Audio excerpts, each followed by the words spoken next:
কুত্তা, শোয়ার, বানর, লুচ্চা, লম্পট, কুলাঙ্গার, হারামজাদা, হারামি, হনুমান, হাদারাম, গাঁজাখোর, মদখোর, সিগারেটখোর, পানখোর, পানিখোর, বিড়িখোর, ভাতখোর, নুডলসখোর। যা যা বলা যায় সব বলছে। ওই কুত্তা, তুই আমার স্ট্যাটাসে হাহা দিলি কেন রে? কুত্তার ল্যাজ কি কখনোই সোজা হয় না? আর তুই এতদিন কই ছিলি রে কুত্তা? তোরে একবার পাই, তোর হাত পা ভেঙে দিব। আমার পোস্টে হাহা দেয়া না? বাপরে বাপ, এ কি ডেঞ্জারাস মাইয়া রে বাবা! একটা হাহাতেই এত কিছু। ভাগ্য ভালো যে এর সাথে আমার ব্রেকআপ হয়ে গেছে, নইলে অবস্থা কেরোসিন বানিয়ে দিত। আর তুই আমারে পাইলে তবেই না হাত পা ভাঙবি, না পাইলে কেমনে? বোকা মেয়ে কোথাকার। আমি SMS দিলাম, কে আপনি? আর এগুলো কি সব আবল তাবল কথা বলছেন? সঙ্গে সঙ্গে রিপ্লাই। কুত্তা, আমারে তুমি এখন চিনতে পারতেছো না তাই না? 2 বছর প্রেম করে এখন বলতেছো আমি কে? Sorry, wrong number. Wrong number মানে? আমি কি তোর সাথে ফোনে কথা বলতেছি নাকি রে বানর? ওই সেরি, এত কথা বলিস কেন? যা তুই, block. You can't message or call them in this chat and you won't receive their message or calls. এখন কি যে ভালো লাগতেছে ভাই, আপনাদেরকে বলে বোঝাতে পারবো না। আমার সাথে ব্রেকআপ করার পর একটা বারের জন্য খোঁজ নিস নাই, এখন আবার আমারে বলতেছো আমি ভাতখোর। জীবনে তো কিছু খাওয়াস নাই আমারে। আমারটাই সারা জীবন খেয়ে গেলি, নাকি 2টা বছর খেয়ে গেলি, আর এখন আমাকেই খোটা দিচ্ছিস আমি ভাতখোর? কথাগুলো ভাবতে ভাবতেই ফোনটা বেজে উঠলো। নাম্বারটা অচেনা, ধরলাম। তারপর ওপাশ থেকে, ওই কুত্তা, তুই আমারে ব্লক মারলি কেন? সোয়ান, তাড়াতাড়ি ব্লকটা ওঠা বললাম, কথা আছে তোর সাথে। টুট টুট টুট দিলাম ফোন কেটে, আর নাম্বারটা ব্ল্যাক লিস্টে। ওহ কি মজা রে মজা! টানা 2টা বছর জ্বালাইছিস। 3 মাস যাবত তো ভালোই ছিলাম, কি জন্য যে হাহা দিতে গেলাম। ধুর, ভালো লাগে না। টানা 2 বছর জ্বলছি, আর জ্বলতে চাই না। আবারও ফোন আসলো, ধরলাম। প্লিজ ফোনটা কেটো না, তোমার সাথে আমার কথা। টুট টুট টুট আবারও কেটে দিলাম, তোর সাথে। তারপর, প্লিজ ফোনটা কাটবে না, তোমার সাথে আমার কথা আছে। কাটবো? তুই কি করবি? তোর সাথে আমার কোনো কথা নাই। ওই, তুই আমারে তুই করে বললি? হ্যাঁ বললাম, তুই কি করবি? কুত্তা, তোর সাহস তো কম না, আমারে তুই করে বলিস? তুই জানিস আমি কে? আইসে, তুই কে আমি জানি না? তোর কোথায় কি আছে আমি সব জানি, আর তুই কে আমি তা জানি না। কি বললি তুই কুত্তা? কি বলবো আবার? তোরে আমি জানি, তুই কে তাই বললাম। কুত্তা, তার আগে তুই কি বললি? আমার কোথায় কি আছে তুই সব জানিস? আরে ওটা তো কথার কথা বললাম, তোর কোথায় কি আছে আমি কিভাবে বলবো? তুই কি জীবনে তোর হাতটা পর্যন্ত ধরতে দিছিস নাকি কুত্তি? তুই আমারে কুত্তি বললি? তুই জানিস আমার আম্মু জীবনে আমায় কুত্তি বলে নাই? বানর, শোয়ার, কুত্তা। যা, তোর সাথে আবার ব্রেকআপ। জীবনে আমারে আর ফোন দিবি না, আমার পোস্টে আর হাহা দিবি না। তোর সাথে আবার রিলেশনে জড়াইতে চাইছিলাম, কিন্তু তোর ভাষার জন্য তা আর হলো না। হারামজাদার ভাষা কি? কুত্তা ফুট। টুট টুট টুট। কথায় আছে না, ভূতের মুখে রাম নাম। এর হয়েছে তাই, যে মাইয়া কুত্তা, বানর, শুয়োর, লুচ্চা ছাড়া কথাই বলে না, সে নাকি আমার সামান্য কুত্তি বলার জন্য ব্রেকআপ করলো। ভাবা যায় বিষয়টা। যাই হোক, পরিচয়টা দিয়ে নেই। আমি আজিজ, এবার অনার্স 2য় বর্ষের ছাত্র। আর যার সাথে এতক্ষণ কথা বলছিলাম ও হলো জান্নাত, আমার গার্লফ্রেন্ড। গার্লফ্রেন্ড বললে এখন ভুল হবে, বলতে হবে এক্স গার্লফ্রেন্ড। এবার ইন্টার ফাইনাল ইয়ারে। আপনাদের সাথে কথা বলতে বলতে ফোনটা আবার বেজে উঠলো, মেজাজটা আবার খারাপ হয়ে গেল। জান্নাত মনে করে নাম্বারটা না দেখেই ধরে বলতে শুরু করলাম, ওই কুত্তি, আবার ফোন দিলি কেন? তোর কি লজ্জা নাই? খুব তো বললি আর ফোন দিবি না, সেই তো ঘুরে ফিরে আবার আমার কাছে ফোন দিলি। বেলজ্জ, বেপর্দা, বেহায়া মহিলা কোথাকার। ওপাশ থেকে, কি আবল তাবল কথা বলিস বাবা? আমি তোর মা বলতেছি, তুই কি পাগল হইলি নাকি রে বাবা? ফোনের দিকে তাকিয়ে দেখি, এ মা, এই তো দেখি সত্যি আম্মুর নাম্বার। এখন কি বলবো আম্মুরে? আম্মু সরি আম্মু, ভুল হয়ে গেছে। ভুল মানে? তুই আমার কুত্তি বেহায়া বেপর্দা বললি? আম্মু আমি সত্যি তোমারে বলতে চাই নাই। তো কারে বলতে চাইছিলি? দাঁড়াও, তোমারে সব বুঝিয়ে বলতেছি। দাঁড়াইতে পারবো না, তুই বল। ওকে, তাহলে শোনো, সব বুঝিয়ে বললাম। ও ঠিক আছে, বেশি চিন্তা করিস নে, সব ঠিক হয়ে যাবে। হুম, তা কি জন্য ফোন দিয়েছিলে সেটা বলো। একটা খুশির খবর আছে বাবা, তুই বাড়িতে চলে আয়, তোর ভাইয়ের জন্য মেয়ে দেখতে যাব, 2-1 দিনের মধ্যে চলে আয়। ওহ আম্মু, কি খবর দিলে গো? ভাইয়ার বিয়ে? আমি কালকেই বিকালের দিকে চলে আসতেছি খুশি হয়ে, কারণ ভাইয়ার বিয়ে হয়ে গেলেই আমার পথ পরিষ্কার। ওকে আয়, সাবধানে আসবে কিন্তু। ঠিক আছে আম্মু, বলেই ফোনটা কেটে দিলাম। কাল আগে ভার্সিটি গিয়ে ছুটি নিয়ে আসতে হবে, তারপর বিকালের দিকে সোজা বাড়িতে। কিন্তু জান্নাতের জন্য খুব খারাপ লাগতেছে। যদিও ব্রেকআপ করে থাকি, তবুও তো ভালোবাসি মেয়েটাকে। অভিমানের বশে শুধু ব্রেকআপ করা।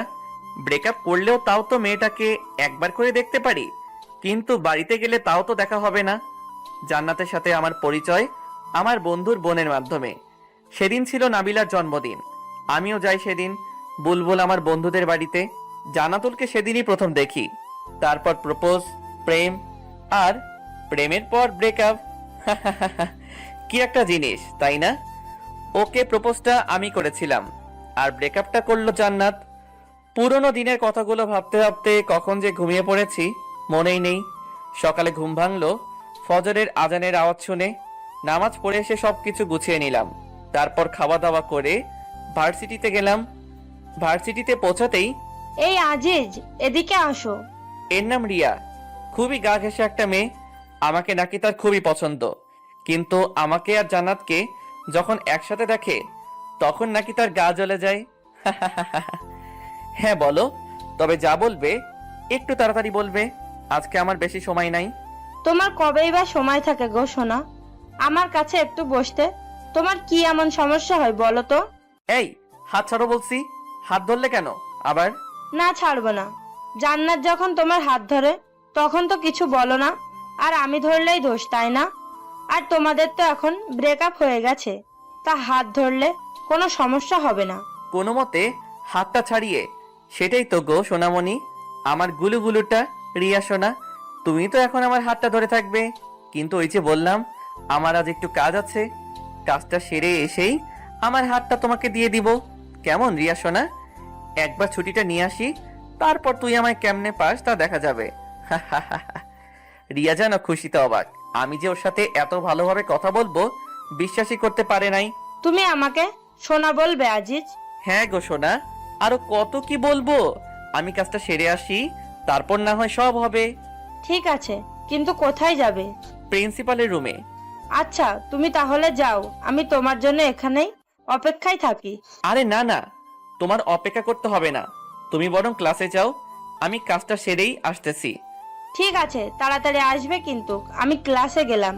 হ, তুই তাড়াতাড়ি যা, আর আমি আগে ছুটিটা নিয়ে আসি, তারপর তুই আমারে কেমনে পাস তা দেখা যাবে। ওখান থেকে প্রিন্সিপালের রুমে আসলাম, তারপর ছুটি নিয়ে দিলাম এক দৌড়ে হোস্টেলে, তারপর ব্যাগটা নিয়ে বাস স্টেশন। এদিকে রিয়া ভাবছে স্যারের রুমে আজিজ এতক্ষণ কি করে একবার দেখে আসতে হয়, যেই ভাবা সেই কাজ। কিন্তু এ কি, স্যারের রুমে তো আজিজ নাই, একবার স্যারকে জিজ্ঞেস করতে হয়। আসতে পারি স্যার? জি আসছিল। আর তোমরা লেখাপড়া করো কেন বলতে পারো? আসতে পারি স্যার, এই কথাটা কি ইংরেজিতে বলা যায় না? Sorry sir. ইটস ওকে, আর সরি বলতে হবে না। কি জন্য এসেছো তাই বলো। স্যার, আজিজ কি আপনার এখানে আসছিল? আসছিলেন, ছেলেটা খুবই ভালো। স্যার জানি, কিন্তু কি জন্য এসেছিল স্যার? ছুটি নেবার জন্য। এ হাই। এদিকে টিকিট কেটে বাসে উঠে বসে আছি, হেডফোন কানে নিয়ে বসে আছি বাসের মধ্যে।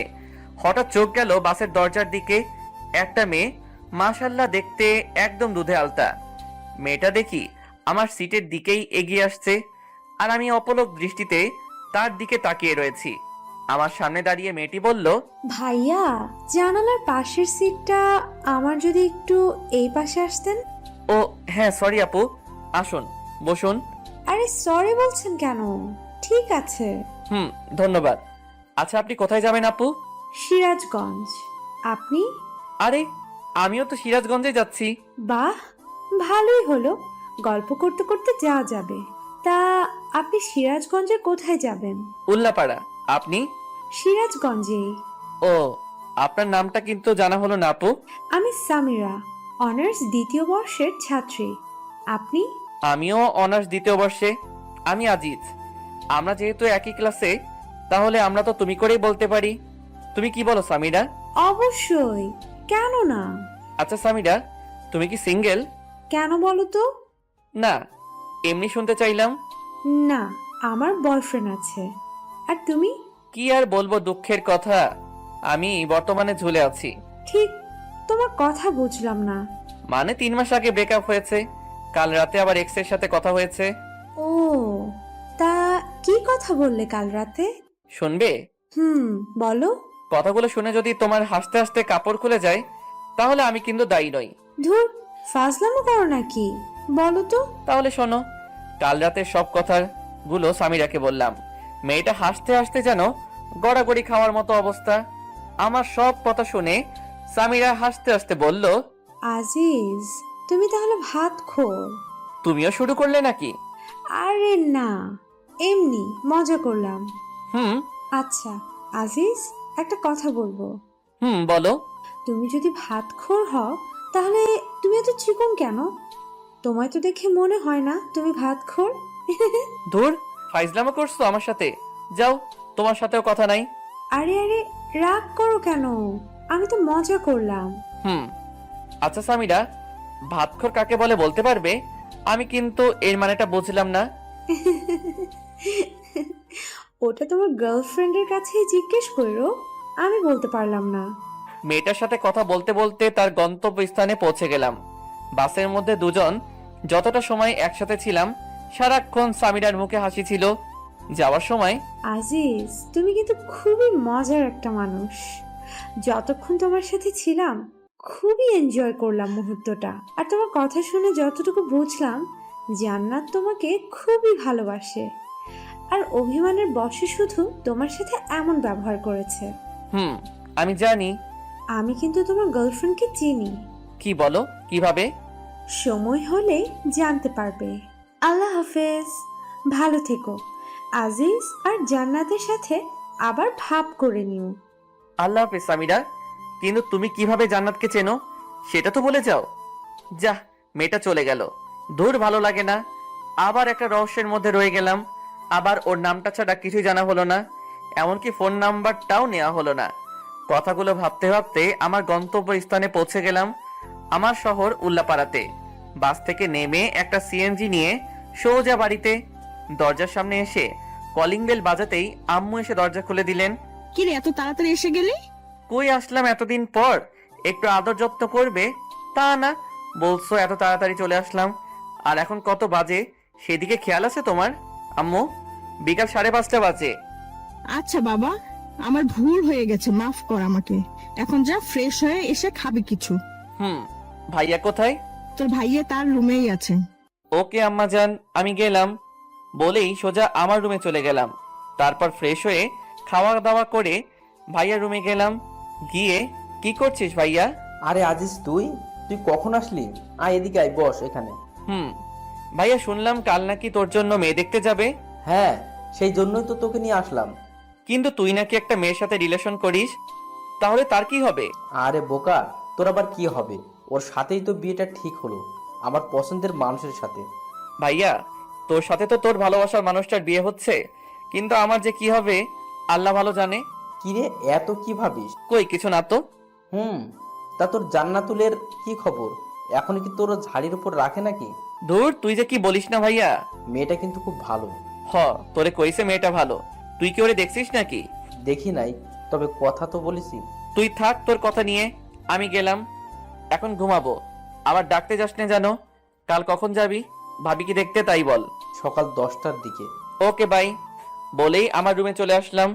সারাদিন অনেক ধকল গেছে, এখন একটু ঘুমাই। হঠাৎ করে ঘুমটা ভেঙে গেল। টেবিলের দিকে তাকিয়ে দেখি জান্নাত সাজগোজ করতেছে। আমি তো দেখেই অবাক।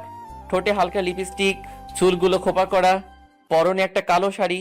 আমি দেখে যেন মুগ্ধ হয়ে ওর দিকে তাকিয়ে আছি। আমার তাকিয়ে থাকা দেখে জান্নাত বলল, কি দেখো অমন করে? তোমাকে তোমাকে একদম পরিমতো লাগছে। যা দুষ্টু, ওইভাবে কেউ বলে?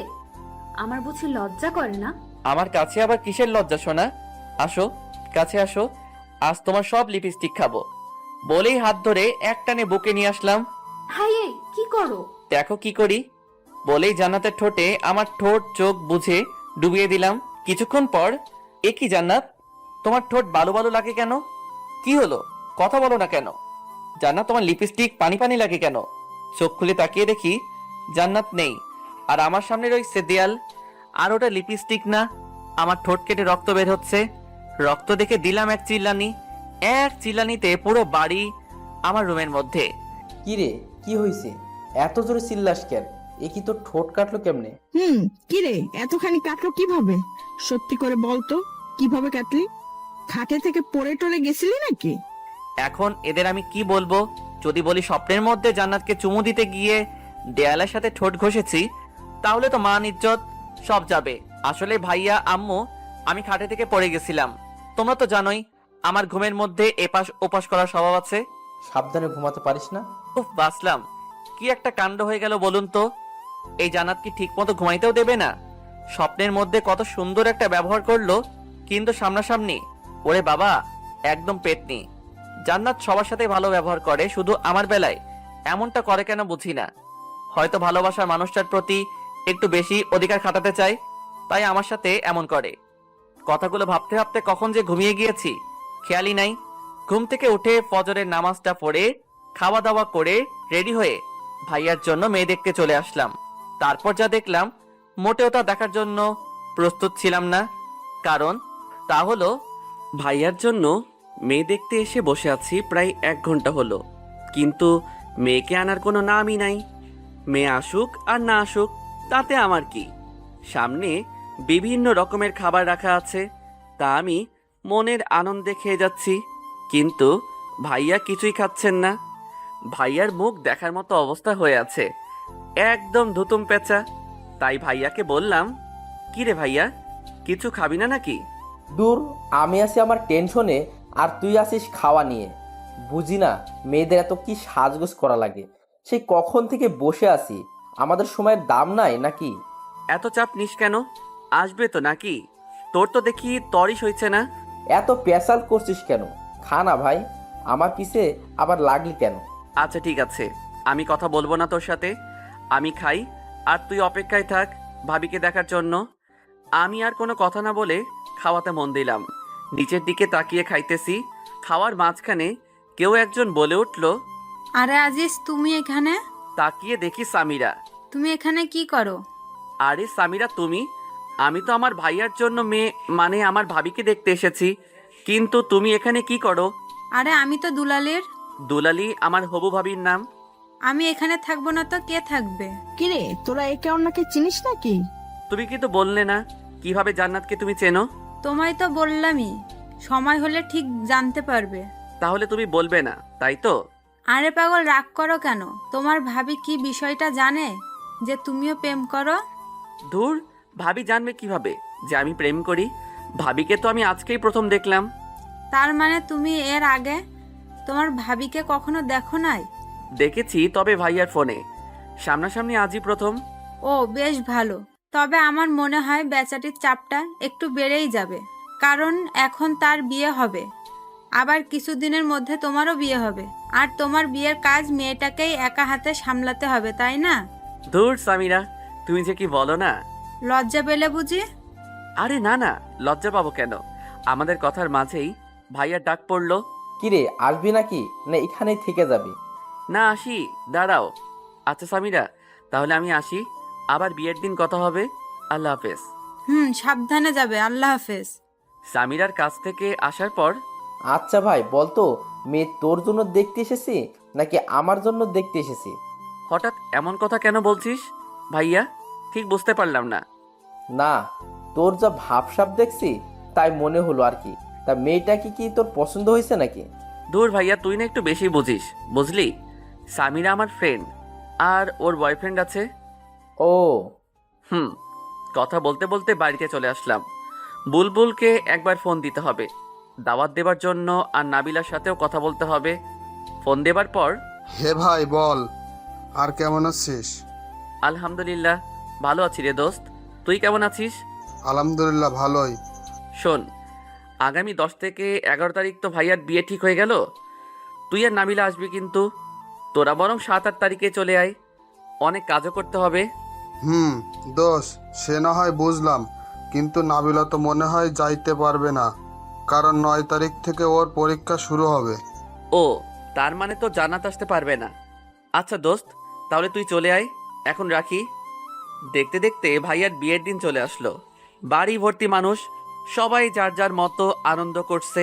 আমিও বন্ধুদের সাথে আনন্দ করছি, কিন্তু আনন্দের মাঝেও কিছু একটা যেন ফাঁকা ফাঁকা মনে হচ্ছে। আর সেই কিছু একটা হলো জান্নাত। হঠাৎ আমার সামনে সামিরা এসে হাজির, কিন্তু সে একা না, একটা ছেলের হাত ধরে আছে। আমাকে দেখেই ও বলল, হাই আজিজ, কেমন আছো? ভালো, তুমি? আমিও ভালো। আজিজ, এ হচ্ছে আমার বয়ফ্রেন্ড তৌসিফ, তৌসিফ আহমেদ শান্ত। আর তৌসিফ, ও হলো আজিজ। তোমাকে তো বলেছি সব ওর বিষয়ে। হ্যালো ভাইয়া, কেমন আছেন? ভালো আছি ভাই, কিন্তু আমার মনে হয় তুমি ভালো নেই, তাই না? সামিরার কাছে যতটুকু জানা যায় তোমার বিষয়ে সব কিছু শুনলাম, তুমিই তো সেই বিখ্যাত সবখোর। ভাইয়া, সবই কপাল। তা তোমার তাকে তো দেখতে পাচ্ছি না ভাই, আসেনি নাকি? আসলে ভাইয়া, তার তো এক্সাম চলছে, তাই আসতে পারে নাই। এভাবে সামিরা ও তার বয়ফ্রেন্ডের সাথে বলে বিয়ের আসরে চলে আসলাম। বিয়ের সব কাজ সম্পন্ন করে ভাবিকে নিয়ে আমাদের বাড়িতে চলে আসলাম। 7 দিন পর খাবার টেবিলে। আজিজ, একটা কথা ছিল। হ্যাঁ ভাবি, বলো। ভাই, তোমার একটা কাজ করতে হবে। আরে ভাবি, এভাবে বলছো কেন? বলো, তোমার জন্য তোমার ভাইটা কি কাজ করতে পারে? আসলে ভাই, তোমার বোনটা আজকে আসবে আমাদের এখানে, তোমার তাই একটু স্টেশনে যেতে হবে। ঠিক আছে ভাবি, তোমার চিন্তা করতে হবে না, আমি গিয়ে নিয়ে আসবো। কিন্তু ভাবি, তোমার বোনকে তো সেদিন বিয়েতে দেখলাম না। ওর তো এক্সাম চলছিল, তাই বাড়িতে আসতে পারে নাই। এখন সোজা আমাদের এখানে আসবে। ও, তা ভাবি, তোমার বোনের নামটা কি? জেসমিন। ঠিক আছে। ভাবির সাথে কথা বলে রুমে এসে ঘুমিয়ে বিকালের দিকে স্টেশনে গেলাম। অনেকক্ষণ হলো দাঁড়িয়ে আছি, শালার ট্রেন আসার নামই নাই। তাই স্টেশনের একটা বেঞ্চে বসে পড়লাম। কিছুক্ষণ পর একটা ট্রেন থামলো, আর ট্রেন থেকে নেমে দেখলাম একটা মেয়ে আমার দিকেই আসছে। মেয়েটাকে দেখে মনে হচ্ছে খুবই পর্দাশীল একটা নারী। পরনে একটা কালো বোরকা, হাতে হাত মোজা, পায়ে পা মোজা, মাথাটা বোরকার কালো কাপড় মানে হিজাব দিয়ে ঢাকা। আমার সামনে এসে মেয়েটা, আপনি কি আজিজ? কিন্তু আপনাকে তো ঠিক চিনলাম না। আমি জেসমিন, আর আপনি আমার বেয়াই, তাই না? বেআইন, আমি আপনার বেআই। কিন্তু বেআইন সাহেব, আপনি আমায় চিনলেন কেমন করে? আপনি তো আমায় আগে কখনো দেখেন নাই। আসলে আপু কাল আপনার একটা ফটো দিয়েছিল, তাই চিনলাম আর কি। কিন্তু বেআইন, আপনার কণ্ঠটা কেমন যেন চেনা চেনা লাগে। কি কি বললেন? আমার কণ্ঠ চেনা চেনা লাগে? আরে বেআইন, এমনি মজা করলাম। আপনি 10টা না 5টা না, একটা মাত্র বেআইন, তাই মজা করলাম। মাইন্ড করলেন নাকি? না না, মাইন্ড করব কেন? আমি কি এখানেই দাঁড়িয়ে থাকবো, নাকি আমাকে আপনাদের বাড়িতে নিয়ে যাবেন বেআই মশাই? ও হ্যাঁ, চলুন চলুন। চলুন। তারপর বেআইনকে নিয়ে বাড়িতে চলে আসলাম, আর ভাবিকে বললাম, ভাবি, এই নাও তোমার আমানত, সশরীরে নিয়ে এসেছি। ভাই, ধন্যবাদ। স্বাগত। শোনো, আমি এখন আবার ঘুমাবো, রাতে কিছু খাবো না, আবার ডাকতে যেও না যেন। সকালে বুকের উপর কিছু একটা ভারী ভারী অনুভব করলাম, মনে হচ্ছে কেউ একজন আমার বুকের উপর মাথা রেখে শুয়ে আছে। চোখ খুলে তাকিয়ে দেখি, এ কি, এ তো জান্নাত। জান্নাত কিভাবে আমার রুমে আসলো, আর আমার বুকে মাথা রেখে শুয়ে আছে কেন? নাকি আমি আবার সেদিনের মতো স্বপ্ন দেখছি? হয়তো স্বপ্নই হবে। সেদিন স্বপ্নে জান্নাত মনে করে দেয়ালের সাথে কি একটা কাণ্ড হয়ে গেল, ভাবতেই কেমন গা কেমনটা করে ওঠে। কিন্তু যদি এটা মানুষই না হয়, তবে এত ভারী ভারী লাগে কেন? হাতে একটা চিমটি কেটে দেখলাম, না, এটা তো স্বপ্ন না, সত্যি এটা জান্নাত। একবার ধাক্কা দিয়ে দেখি কে এটা। এই মেয়ে, ওঠো। এই, কি হয়েছে? ধাক্কাও কেন? তুমি এখানে কি করো, আর আমাদের বাড়িতে আসলে কেমন করে? জান্নাত চোখ খুলে তাকিয়ে দেখে সে আমার বুকের উপর শুয়ে আছে। অমনি লাফ দিয়ে ওঠে। আমি তো আসছি, তোকে মারার জন্য। বুঝলাম, আমাকে মারতে এখানে আসছো, কিন্তু আমার বুকের উপর কি করো? আমি তোর রুমে এসে দেখি তুই ঘুমিয়ে আছিস, তাই কিছু বলি নাই। কারণ আমি যাকে মারি সামনাসামনি মারি। আমি কি ভীতু নাকি? তাও বুঝলাম তুমি ভীতু না, কিন্তু আমাদের বাড়িতে আসলে কেমন করে তাই বলো। কাল তো তুই নিজেই আমাকে নিয়ে আসলি। কি বলো? আমি কখন তোমাকে নিয়ে আসলাম? কাল বিকালে। ধুর, ফাজলামো করিস নাকি আমার সাথে? কাল বিকালে কোথায় থেকে তোমাকে নিয়ে আসলাম? কেন স্টেশন থেকে? আরে কাল তো আমি আমার ভাবির বোনকে স্টেশন থেকে নিয়ে আসছি। তোমাকে কখন নিয়ে আসলাম? তোর ভাবির বোনই আমি। কিন্তু ভাবি যে বলল তার বোনের নাম জেসমিন। তো কি হয়েছে? তোমার নাম তো জান্নাত, জান্নাতুল ফেরদৌস। জেসমিন আমার ডাক নাম, ওই নামে শুধু আপুই ডাকে। তার মানে এক্স গার্লফ্রেন্ড এখন আমার বেআইন? ওই কুত্তা, তুই যে আমার এক্স ছিলি বা তোর সাথে যে আমার সম্পর্ক ছিল, এটা যেন আমার আপু না জানতে পারে। শুধু আপু না, কেউ যেন জানতে না পারে। হয়, আমার তো আর খেয়ে দে কাজ নাই যে তোর মতো একটা পেতনি আমার গার্লফ্রেন্ড ছিল এটা সবাইকে বলে বেড়াবো। কুত্তা, তুই আমারে কি বললি? আমি পেতনি? ভুল কিছু তো বলি নাই। দাঁড়া কুত্তা, আজ তোর একদিন কি আমার একদিন। বলতেই জান্নাত কিছু একটা খুঁজতে লাগলো, আর রুমের এক কোণ থেকে একটা ফুলঝাড়ু পেলো। ওইটা হাতি নিয়ে আমার দিকে তেড়ে আসলো মারবার জন্য। যেই বাড়ি মারবে অমনি ভাবির ডাক পড়লো, জান্নাত, এই জান্নাতুল, কই গেলি? ভাবি বেআই সাহেব আমার রুমে। জান্নাত অমনি ফুলঝাড়ুটা ফেলে দিল। কি রে, এখানে কি করছিস? ভাবি বেআইনের সাথে একটু মজা করছিলাম, তাই না বেআইন? আপু, আমার বেআইটা না খুবই মজার। আচ্ছা, বুঝলাম। এখন চল, ঘুম থেকে উঠে তো ফ্রেশও হোস নাই। আগে ফ্রেশ হয়ে খাওয়া দাওয়া করে নে, তারপর দুজনে গল্প করিস। এখন আর মহারাজ, আপনিও ফ্রেশ হয়ে নিচে খেতে আসুন। বলেই ভাবি জান্নাতকে নিয়ে চলে গেল। আর জান্নাত ওদিকে মনে মনে বলছে, আমাকে পেতনি বলা, তাই না? এখন যদি আপু না আসতো তবে শয়তানটার হাড়গোড় ভেঙে ফেলতাম। কিন্তু শয়তানটা কি বোঝে না যে এই পেতনিটা ওকে কতটা ভালোবাসে? আর এদিকে আমি, উফ, এখন কি যে একটা কাণ্ড হয়ে যেত। ভাবি যদি না আসতো তবে আর আমি আস্ত থাকতাম না। ধন্যবাদ ভাবি। কিন্তু ভাই, এক্স গার্লফ্রেন্ড যখন বেআইন হয় তখন যে এতটা ঝামেলা হয় তা জানা ছিল না।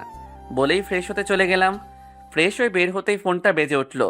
ফোনের স্ক্রিনের দিকে তাকিয়ে দেখি এ তো নাদিয়ার নাম্বার। নাদিয়া আমার স্কুল লাইফের ফ্রেন্ড, আর ও তো এখন চিটাগাঙে। রিসিভ করার পর, ওই কুত্তা, তুই নাকি এখন বাড়িতে? তো কি হয়েছে?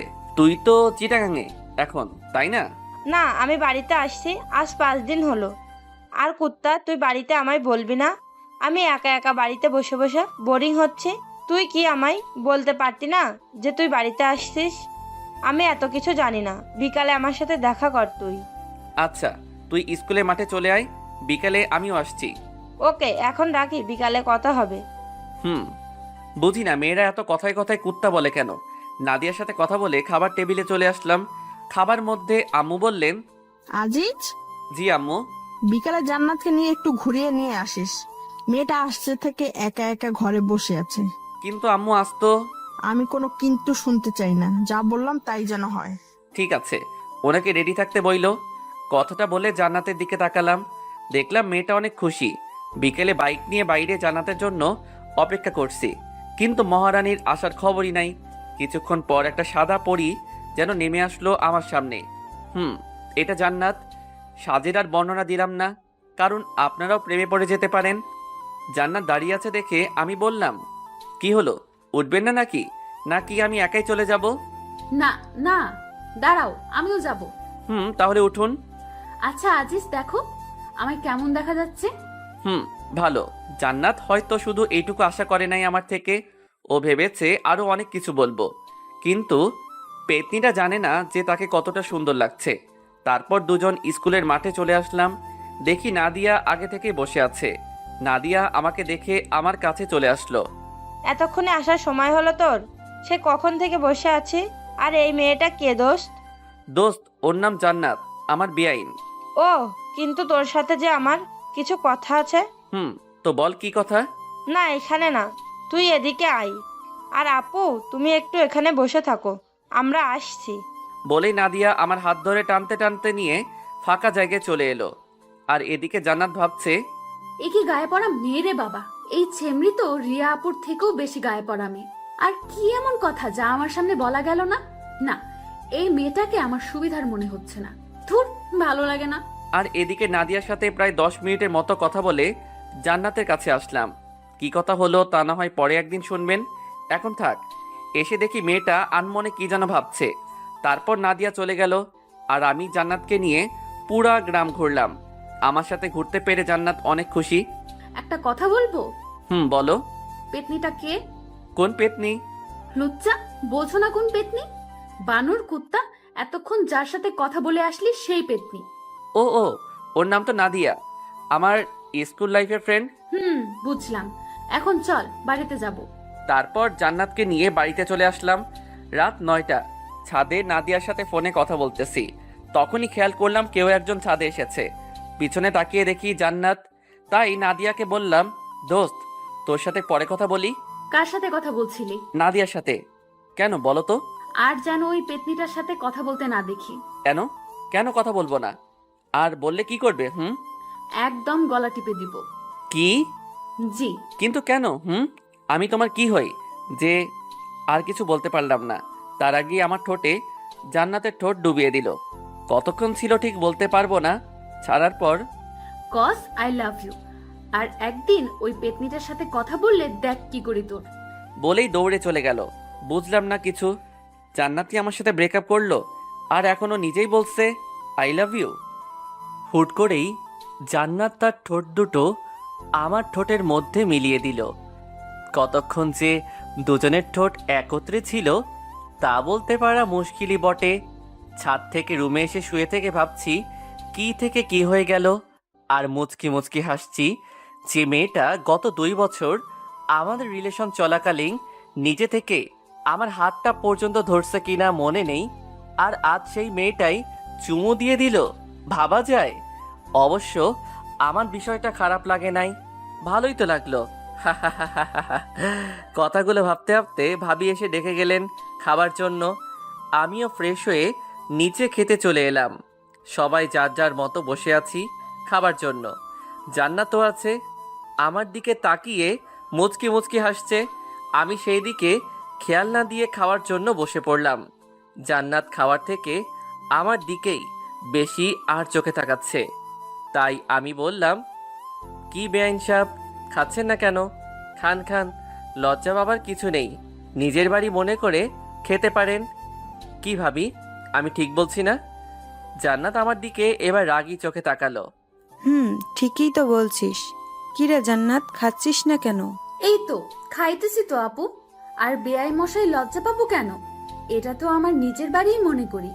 আর এটা তো আমারও বাড়ি, তাই না?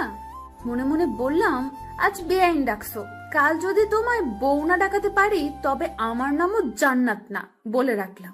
তোরা খাবার সময় কি শুরু করলি? আর ছোট আব্বাজান? আম্মু মাঝে মাঝে আমাকে ছোট আব্বাজান বলে ডাকে। জি আম্মু বলো। তোর খালাম্মা আজ ফোন দিয়েছিল, তোকে যাইতে বলছে। কিন্তু আম্মু, আমি এখন কিভাবে যাব? কেন বাবা, কেন যাইতে পারবা না? আমি তো তোমার ফোন টেপা আর ঘুরে বেড়ানো ছাড়া আর কোনো কাজ দেখি না, তাহলে কেন যাইতে পারবা না? উপায় নাই, এখন যেতেই হবে। ঠিক আছে, কবে যাইতে হবে? কাল সকাল সকাল বেরিয়ে পড়বি আর 4-5 দিন থেকে তারপর বাড়িতে আসবি। তোর খালা মনের কাছ থেকে আবার যেন শুনতে হয় না তুই বাড়ি আসার জন্য তার কাছে বায়না করছিস। ঠিক আছে, 4-5 দিন থেকে তারপর বাড়িতে আসবো। এবার খুশি? খুশি। জান্নাত মা, তুমি তাহলে সকাল সকাল রেডি হয়ে থাকো মা। মা, ঠিক আছে। বুঝলাম না আম্মু, জান্নাত রেডি থেকে কি করবে? আর ওই, আপনি আমার আম্মুরে মা ডাকছেন কেন? জান্নাত তো তোর সাথে যাবে। আমি মা বলে ডাকবো, তাতে আপনার কি? আমি মনে মনে বললাম, মা তো আজ না হয় কাল থেকে ডাকতেই হবে, আমি না হয় এখন থেকেই ডাকা শুরু করলাম। আমার বোকা বরটা বোঝেও না। আর একবার শুধু কাল তোমার সাথে বেরোতে পারি, তারপর দেখো তোমায় কেমন না জানো না চাই। আমি আর কি কমো, সবই তোমাদের ইচ্ছা। পরদিন সকাল 8টায় রেডি হয়ে বাইকে দাঁড়িয়ে আছি। কিছুক্ষণ পর জান্নাত আসলো, সাথে আম্মু আর ভাবি। তাদের কাছে থেকে বিদায় নিয়ে বাইকটা নিয়ে বেরিয়ে পড়লাম। গাড়ির আপন গতিতে গাড়ি চলছে, কিন্তু আমাদের কারোর মুখেই কোনো কথা নেই। নীরবতা ভেঙে জান্নাত বলল, কি হলো, কথা বলছো না কেন? কি বলবো? কেন, আমার সাথে বলার তোমার কোনো কথা নেই? আছে তো অনেক, কিন্তু কিছুই মনে পড়ছে না। ফাজলামো করো নাকি? দূর, ফাইজলামো করতে যাব কেন? যা সত্যি তাই বললাম। ঠিক আছে, এখন বলো আমার কেমন লাগছে দেখতে। একদম পেতনির মতো, মজা করে বললাম। দেখতে তো মাশাআল্লাহ পরীর মতো সুন্দর। কি বললি কুত্তা? আউ, মারলে কেন? যা সত্যি তাই তো বললাম। আমার পেতনির মতো দেখতে, তাই না? গাড়ি থামা, গাড়ি থামা বলছি। কেন? যা বললাম তাই কর। ওকে। গাড়ি থামানোর পর আজিজ, তুই বুঝতে পারছিস যে তুই এখন ফেসে গেছিস? মানে আমি ফেসে গিয়েছি মানেটা কি?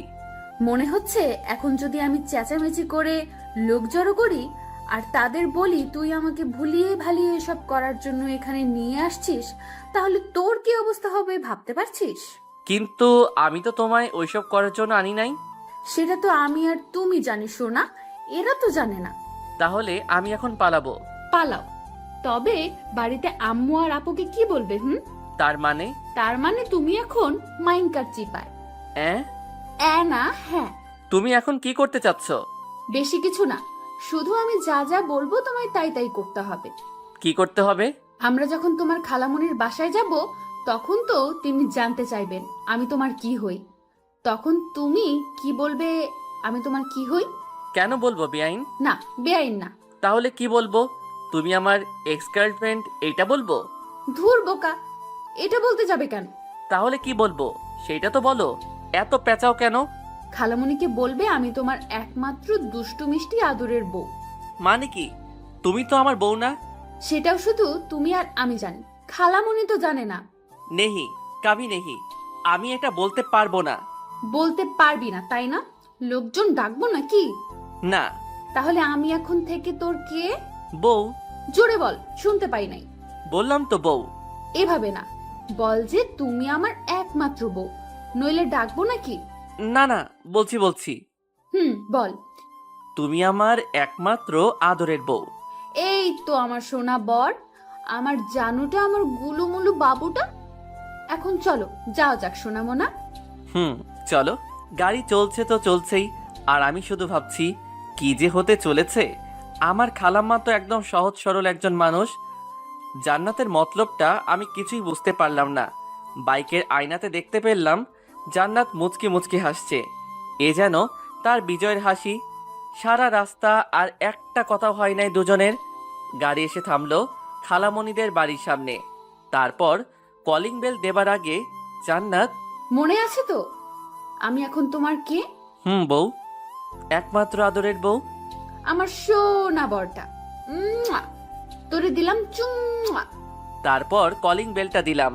কিছুক্ষণ পরে খালামণি এসে দরজাটা খুলে দিলেন। তারপর আমাকে জড়িয়ে ধরলেন। তারপর খালা জান্নাতের দিকে তাকিয়ে বললেন, কেমন আছিস তোরা? আলহামদুলিল্লাহ ভালো খালাম্মা, তুমি কেমন আছো? আলহামদুলিল্লাহ, আমিও ভালো আছি। ও নিশ্চয় আমাদের বৌমার বোন, তাই না? জি খালাম্মা, তাছাড়াও আমার একটা পরিচয় আছে। কি গো, বলো না কেন, বলো। আরো একটা পরিচয় মানে? সেটা কি? না মানে খালা, জান্নাত আমার বউ। কি, তোমরা বিয়ে করে নিলে আর আমাকে জানালে না? খালামণি, আমরা যে বিয়ে করেছি এটা কেউ জানে না। এমনকি আমাদের এখনো বাসরটাও হয় নাই। কত শখ ছিল আমার বরটার সাথে বাসর করব, তা এখনো হয়ে ওঠেনি। মাইয়াই বলে কি, এখানে আবার বাসর কই থেকে আসলো? কি করতে চাচ্ছে জান্নাত? আমি তো কিছুই বুঝতে পারছি না। প্রথমে বিয়ে না করেই আমার বউ হয়ে গেল, আর এখন বলছে বাসরের কথা। আল্লাহ রক্ষা করুন আমায়, কোথায় যে ফেসে যাচ্ছি নিজেও তো বুঝতে পারছি না। কি, তোরা যে বিয়ে করেছিস বাড়িতে কেউ জানে না? না গো খালামণি, কেউ জানে না। আজিজ বলল খালামণি নাকি অনেক ভালো, আর তোমার কাছে আসলে নাকি তুমি সব কিছু সমাধান করে দিবে। তাই তো তোমার কাছে আমরা চলে আসলাম। তোরা চিন্তা করিস না, আমি সব ঠিক করে দেব। আর আজিজ, তুই বিয়ে করবি আমাকে একবার বলতে পারতি, আমি কি না করতাম নাকি রে বাবা? তুই জানিস না তোর খালামণি তোকে কতটা ভালোবাসে? আমার কতটা ইচ্ছে ছিল তোর বিয়ের কাজ আমি নিজের হাতে করব। তা তুই করতে দিলি না। খালামণি, তুমি কি এখন আমাদের কথা শুনবে নাকি ভিতরে ঢুকতে দিবে? আর আলিফকে তো দেখছি না, ও কোথায়? আলিফ আমার খালাতো ভাইয়ের নাম। ওহে, ভিতরে আয়। আর তোর ভাই তো কলেজে গেছে, তোরা আলিফের রুমে গিয়ে বসে বিশ্রাম নে। আমি ততক্ষণে তোদের রুমটা গুছিয়ে নেই, কেমন? ঠিক আছে খালামণি, আর আলিফ আসলে আমার কাছে পাঠিয়ে দিও। বাবা, তোর ফোনটা দিয়ে যা, আলিফকে ফোন দিয়ে তাড়াতাড়ি আসতে বলি। খালামণিকে ফোনটা দিয়ে আলিফের রুমে দুজনে চলে আসলাম। তারপর আমি, ওই তোর মতলবটা কি বলো তো? তোমার ভাবসাব মোটেও সুবিধার মনে হচ্ছে না আমার কাছে। কেন জানো, তোমার কি মনে হচ্ছে? আর আমার বরটা কি রাগ করলো নাকি? আমি মোটেও তোমার বর নই। তো তুমি আমার কে? কেউ না। সত্যিই আমি তোমার কেউ না? কি হলো, চুপ করে গেলা কেন বলো? সত্যি আমি তোমার কেউ না? বলেই জান্নাত আমার কাছে আসতে লাগলো। এই কি করছো? কাছে আসবে না, দূরে থাকো বলছি। কাছে আসবো? তুমি কি করবে? কি করবে? আমি কিন্তু চেঁচাবো। চিল্লাও চিল্লাও, যত পারো চিল্লাতে থাকো। এই না না, ধুর ছাই, কে শোনে কার কথা? জান্নাত আমার মাথার দুপাশে ধরে 4 ঠোঁট এক করে দিল। এখন বলো আমি তোমার কে? কাজটা কিন্তু তুমি ঠিক করলে না। ওই কুত্তা, তোরে আমি কি বলি আর তুই কি বলিস? ধুর, ভাল লাগে না। যাও তো, ফ্রেশ হয়ে এসো আগে। যাইতেছি, তারপর কিন্তু বলতেই হবে আমি তোমার কে, নইলে এইবার তোমার ঠোঁট একদম ছিঁড়ে ফেলবো। বলেই জান্নাত চলে গেল। আর আমি ভাবছি কি করতে চাচ্ছে এই মেয়েটা। ভাবতে ভাবতে আলিফ চলে আসলো। আর কিরে ভাইয়া, আসবো? দরজার দিকে তাকিয়ে দেখি আলিফের হাতে কিছু শপিং ব্যাগ। আরে আলিফ, তুই আয় আয়। আর এটা তো তোরই রুম, তুই আসবি, আমাকে জিজ্ঞেস করছিস কেন? আমার রুম। কিন্তু ভাইয়া, রুমে তো তুমি একা নেই, সাথে ভাবিও আছে, তাই না? আর ভাইয়া, এটা তুমি একেবারে ঠিক করলে না। কি ঠিক করলাম না রে ভাই? এই যে বিয়ে করলে না জানিয়ে। তোরে কিভাবে জানাবো রে ভাই? আমি নিজেই জানতাম না যে আমি বিয়ে করেছি, তুই কেমনে জানবি? কিরে ভাইয়া, কথা বলো না কেন? কি ভাবো? আগে জানাইনি তো কি হয়েছে, এখন তো জানলি, তাই না? নাও, এইগুলো নাও, আর তাড়াতাড়ি এগুলো পরে বাইরে আসো। কি এগুলো? তোমার জন্য পাঞ্জাবি আর ভাবির জন্য বেনারসি। কিন্তু এগুলা কেন? আম্মু বললো তোমাকে নাকি বর বেশে দেখবে, তাই তাড়াতাড়ি চেঞ্জ করে চলে আসো। আর এই নাও তোমার ফোন, আম্মু দিল। রেখে যা। কিছুক্ষণ পরে জান্নাত বাথরুম থেকে বেরিয়ে আসলো। তারপর, কার সাথে কথা বললে গো এতক্ষণ? আলিফ আসছিল এগুলো দেবার জন্য। কি এগুলো? খুলে দেখো। ওয়াও, খুব সুন্দর এগুলো। আমাদের জন্য? আমার খুব পছন্দ হয়েছে, কিন্তু এগুলো কিসের জন্য? সবকিছু খুলে বললাম কি জন্য। তারপর দুজন রেডি হয়ে বাহিরে আসলাম। বাহিরে বের হয়ে যা দেখলাম, একজন মুরব্বী লোক খাতা কলম নিয়ে বসে আছে। দেখে মনে হচ্ছে কাজী হবে হয়তো, কিন্তু কেন? আয়, তোরা এখানে বস। খালামণি, উনি কে? উনি তো কাজী সাহেব। তোদের আবার বিয়ে দেবার জন্য নিয়ে আসলাম আলিফকে দিয়ে। আমার অনেক দিনের শখ ছিল, তোর বিয়ে আমি নিজে দাঁড়িয়ে থেকে দিব। আমি জান্নাতের দিকে তাকিয়ে দেখলাম মেয়েটাও মনে হয় এই কথাটা শোনার জন্য মোটেও প্রস্তুত ছিল না। মুখটা একদম ফ্যাকাশে হয়ে গেছে, সাথে আমারও একই অবস্থা। কি বলো তুমি খালামণি? আমরা তো একবার বিয়ে করেছি, তাহলে আবার কেন? তোকে বললাম না, তোর বিয়ে আমি নিজে দাঁড়িয়ে থেকে দিতে চেয়েছি। আর তোর আবার বিয়ে করতে সমস্যাটা কোথায়? হ্যাঁ, অন্য কাউকে তো আর তোকে বিয়ে করতে বলছি না, তোর বউকেই তো বিয়ে করতে বলছি। বাবা, তুই আমার জন্য এইটুকু করতে পারবি না? জান্নাত, তুমি তো কিছু বলো এখন খালামণিকে। আমি আর কি বলবো বলো? খালামণি তো আর বেশি কিছু আবদার করে নাই, তাই না? খালামণি, আমরা রাজি। আলহামদুলিল্লাহ। কাজী সাহেব, আপনি বিয়ের কাজ শুরু করুন। আমি কিছুই বুঝতে পারছি না, কি থেকে কি হয়ে যাচ্ছে। এখন খালামণিকেও সত্যটা বলতে পারবো না, কারণ সে খুব কষ্ট পাবে। কি করব এখন আমি? এই সব ভাবতে ভাবতে কখন যে কবুল বলে দিয়েছি। অবশেষে জান্নাত আর আমার বিয়েটা হয়ে গেল। রাত 10টা। বাসর ঘরের মধ্যে বসে আছে জান্নাত। আমি দরজাটা খুলে ভিতরে ঢুকে রীতিমতো অবাক হলাম, কারণ ঘরটা অনেক সুন্দরভাবে সাজানো। এত অল্প সময়ে এত কিছু কিভাবে সাজালো খালামণি বুঝতে পারছি না। মনে হচ্ছে আগে থেকে সাজানো ছিল ঘরটা। আরও অবাক হলাম জান্নাতের দিকে তাকিয়ে, কারণ যে মেয়ে সব সময় আমার পিছে পড়ে থাকে সেই মেয়েটা মাথায় ঘোমটা দিয়ে নিচের দিকে তাকিয়ে বসে আছে। ভাবা যায় জান্নাতকে বউ বেশে যেন সুন্দরী অপ্সরার মতো লাগছে। আমি ভয়ে ভয়ে এক পা দুপা করে খাটের দিকে এগিয়ে যেতে লাগলাম। খাটের কাছে যেতেই জান্নাত খাট থেকে উঠে দাঁড়িয়ে আমার কাছে এসে সালাম করতে লাগলো। আমি তার দুই বাহু ধরে দাঁড় করিয়ে বললাম, এই এই কি করো? তুমি এখন আমার স্বামী, সো এটা আমার অধিকার। শুধু অধিকার নয়, বিয়ের রাতে স্বামীর পায়ে ধরে সালাম করা প্রত্যেকটা স্ত্রীর কর্তব্য ও আমাদের সমাজের নিয়ম। তাই আমাকে তুমি এটা থেকে বিরত রাখতে পারো না। কি আর করা, এই মেয়ের সাথে কথায় পারা খুবই মুশকিল। তারপর জান্নাত আবার আমার পা ছুঁয়ে সালাম করে নিল। তারপর, তোমার কি অজু আছে? না থাকলে করে আসো, আমরা 2 রাকাত নামাজ আদায় করব। আমি অজু করে আসছি, তোমার আছে? আছে, আসো তাহলে আমরা নামাজ আদায় করে নিই। জান্নাত 2টা জায়নামাজ বিছিয়ে দিল। আমিও জান্নাত দুজনে নামাজ আদায় করে নিলাম। তারপর নামাজ শেষ করে জান্নাত আবার গিয়ে বিছানাতে বসে পড়ল। আমি আমার টুপি ও পাঞ্জাবিটা খুলে বিছানার দিকে এগিয়ে যেতে লাগলাম।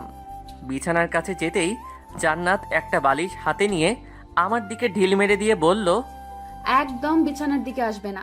কেন, কি হলো আবার মেয়েটার? কারণ তুমি ওই সোফায় গিয়ে ঘুমাবে আর আমি এই বিছানায়। বুঝলাম না, তুমি বিছানায় ঘুমাবে আর আমি সোফায় ঘুমাবো? কিন্তু কেন? আমাদের তো বিয়ে হয়ে গেছে, আমরা এখন স্বামী স্ত্রী, তাহলে একসাথে ঘুমালে সমস্যাটা কোথায়? কারণ তুমি তো আর একা না, তাই না? কারণ তোমার তো অনেক বান্ধবী আছে। ভার্সিটিতে রিয়া আপু, তারপর দেখলাম নাদিয়া নামের ওই পেতনি, আর এখন সামিরা আপু তোমার কথা বলে। তার সাথে আমার যখনই কথা হয়। কি বলো এগুলো? তুমি জানো আমি কত কষ্টে সেদিন রিয়াকে ফাঁকি দিয়ে আসছি। রিয়াকে যদি ভালোই বাসতাম তাহলে কি আর তাকে ওইভাবে অবহেলা করতাম? সে না হয় বুঝলাম, কিন্তু নাদিয়া আর সামিরা আপু, তুমি সেদিন নাদিরার সাথে কি কথা বললে যা আমার সামনে বলা যেত না? এই কথা এটা সেই দিন জিজ্ঞেস করলেই তো বলে দিতাম। এর জন্য আমার পাগলিটা অভিমান করে আছে। সেদিন বলো নাই তো এখন বলো। একদম মিথ্যা কথা বলবে না, তাহলে কিন্তু। আচ্ছা শোনো তাহলে, নাদিয়া আমার স্কুল জীবনের বান্ধবী, আর তোমার বেস্ট ফ্রেন্ডের ভাইয়ের গার্লফ্রেন্ড। ঠিক বুঝলাম না, তোমার বেস্ট ফ্রেন্ড তো নাবিলা, আর নাবিলার ভাই তো বুলবুল ভাইয়া। তার মানে নাদিয়া আপু বুলবুল ভাইয়ের গার্লফ্রেন্ড?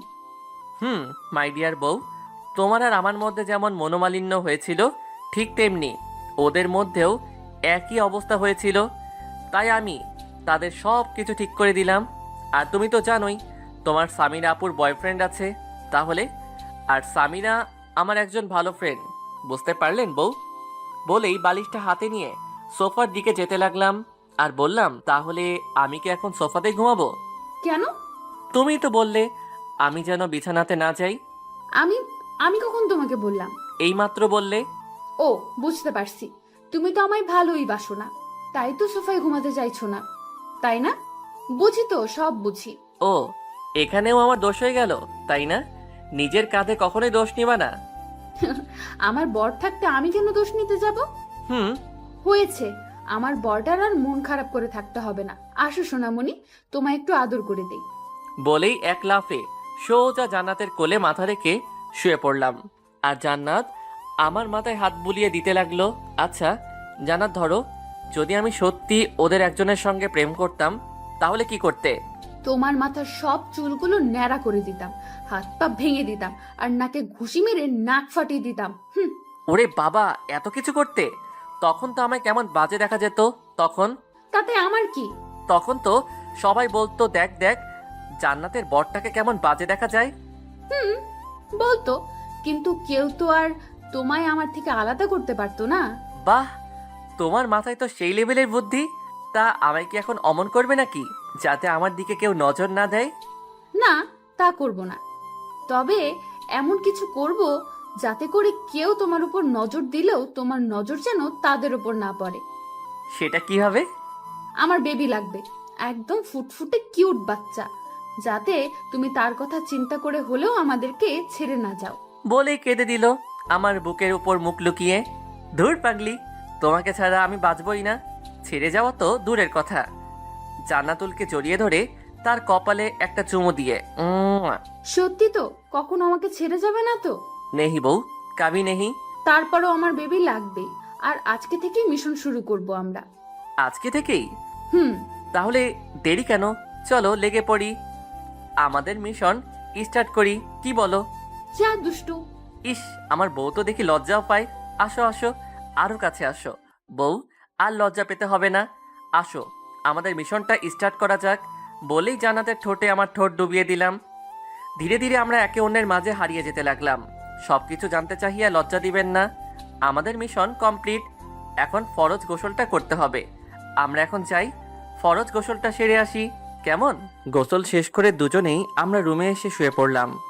আমি বালিশে মাথা রেখে শুয়ে আছি, আর জান্নাত আমার বুকের উপর মাথা রেখে শুয়ে আছে। আমি জান্নাতকে বললাম, জান্নাত। হুম। ও বউ, শোনো না। হুম, বলো না। আমরা কি সত্যি সত্যি বিয়ে করে নিয়েছি? কি বলো এগুলা?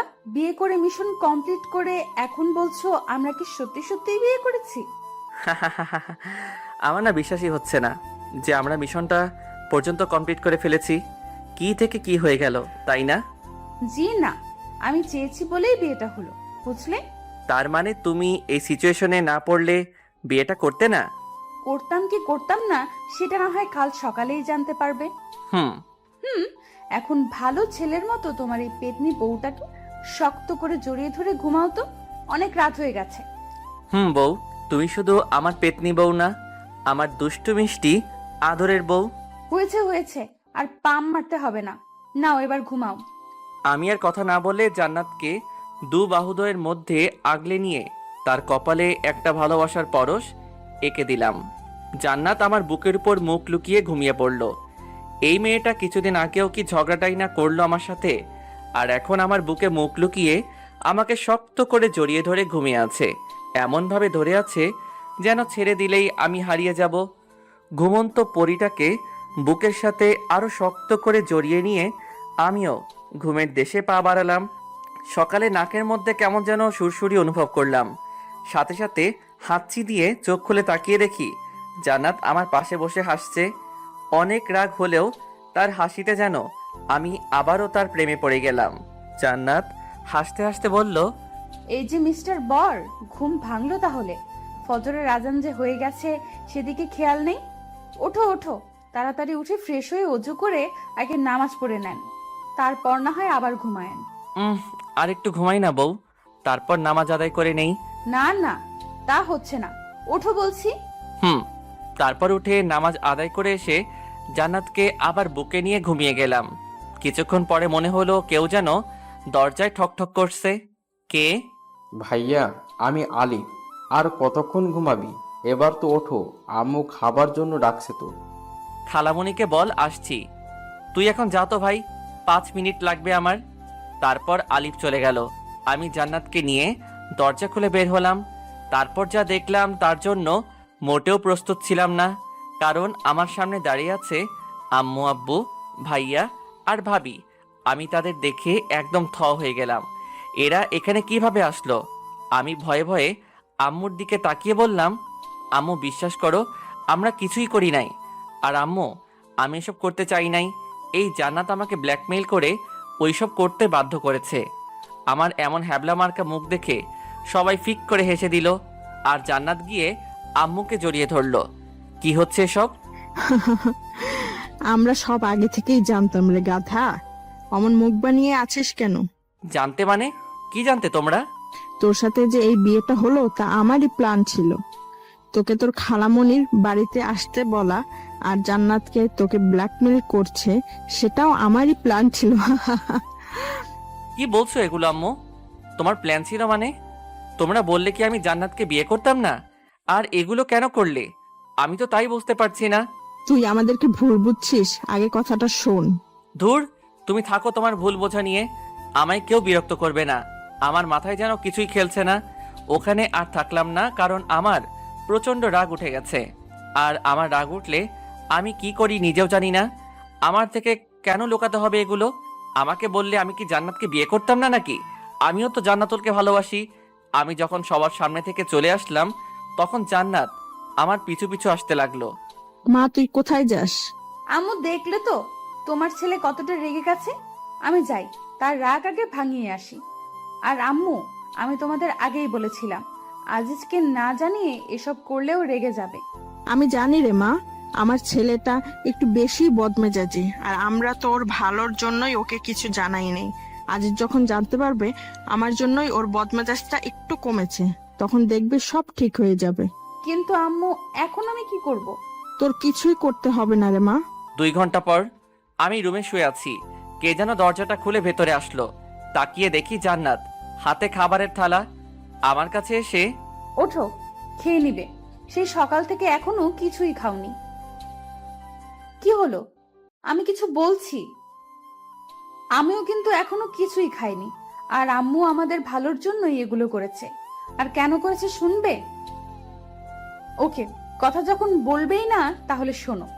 সেদিন যখন তোমার সাথে প্রথম ঘুরতে বের হয়েছিলাম আর আমরা একটা রেস্টুরেন্টে গিয়েছিলাম, মনে আছে তোমার? রেস্টুরেন্টে তুমি যখন তোমার মোবাইলটা ফেলে ওয়াশরুমে গেলে, তখনই আম্মু ফোন দেয় তোমায়। আমি প্রথমে ধরতে না চেয়েও ফোনটা ধরি। আমার গলা শুনে আম্মু জিজ্ঞেস করেন আমি কে। তখন আমি আমার আর তোমার বিষয়ে সবকিছু খুলে বলি আম্মুকে। আম্মু তখন বলেন, মারে, আমার ছেলেটাকে কিন্তু খুব বদমেজাজি, আর তুই চাইলে আমার ছেলেটার এই স্বভাবটা ঠিক করতে পারিস। কিভাবে? আমার ছেলেটা যখন তোকে মেজাজ দেখাবে তখন তুই তার থেকে ডাবল মেজাজ দেখাবি। কিন্তু আম্মু, কোনো কিন্তু নয়। তখন থেকে নিজের ইচ্ছা না থাকার পরেও তোমার সাথে খারাপ ব্যবহার করি, তারপর ইগনোরও। জানো, তোমায় যখন এড়িয়ে চলতাম তখন আমার কতটা কষ্ট হতো। তারপর যখন দেখলাম আম্মুর কথাটা অনেক কাজে দিতেছে, তোমার বদ মেজাজটা ভালো হয়ে যাচ্ছে, তখন আমি আর আম্মু অনেক খুশি হয়েছিলাম। আর তারপর আজ এই দিন। কি হলো? তাও এখন আমার সাথে কথা বলবে না?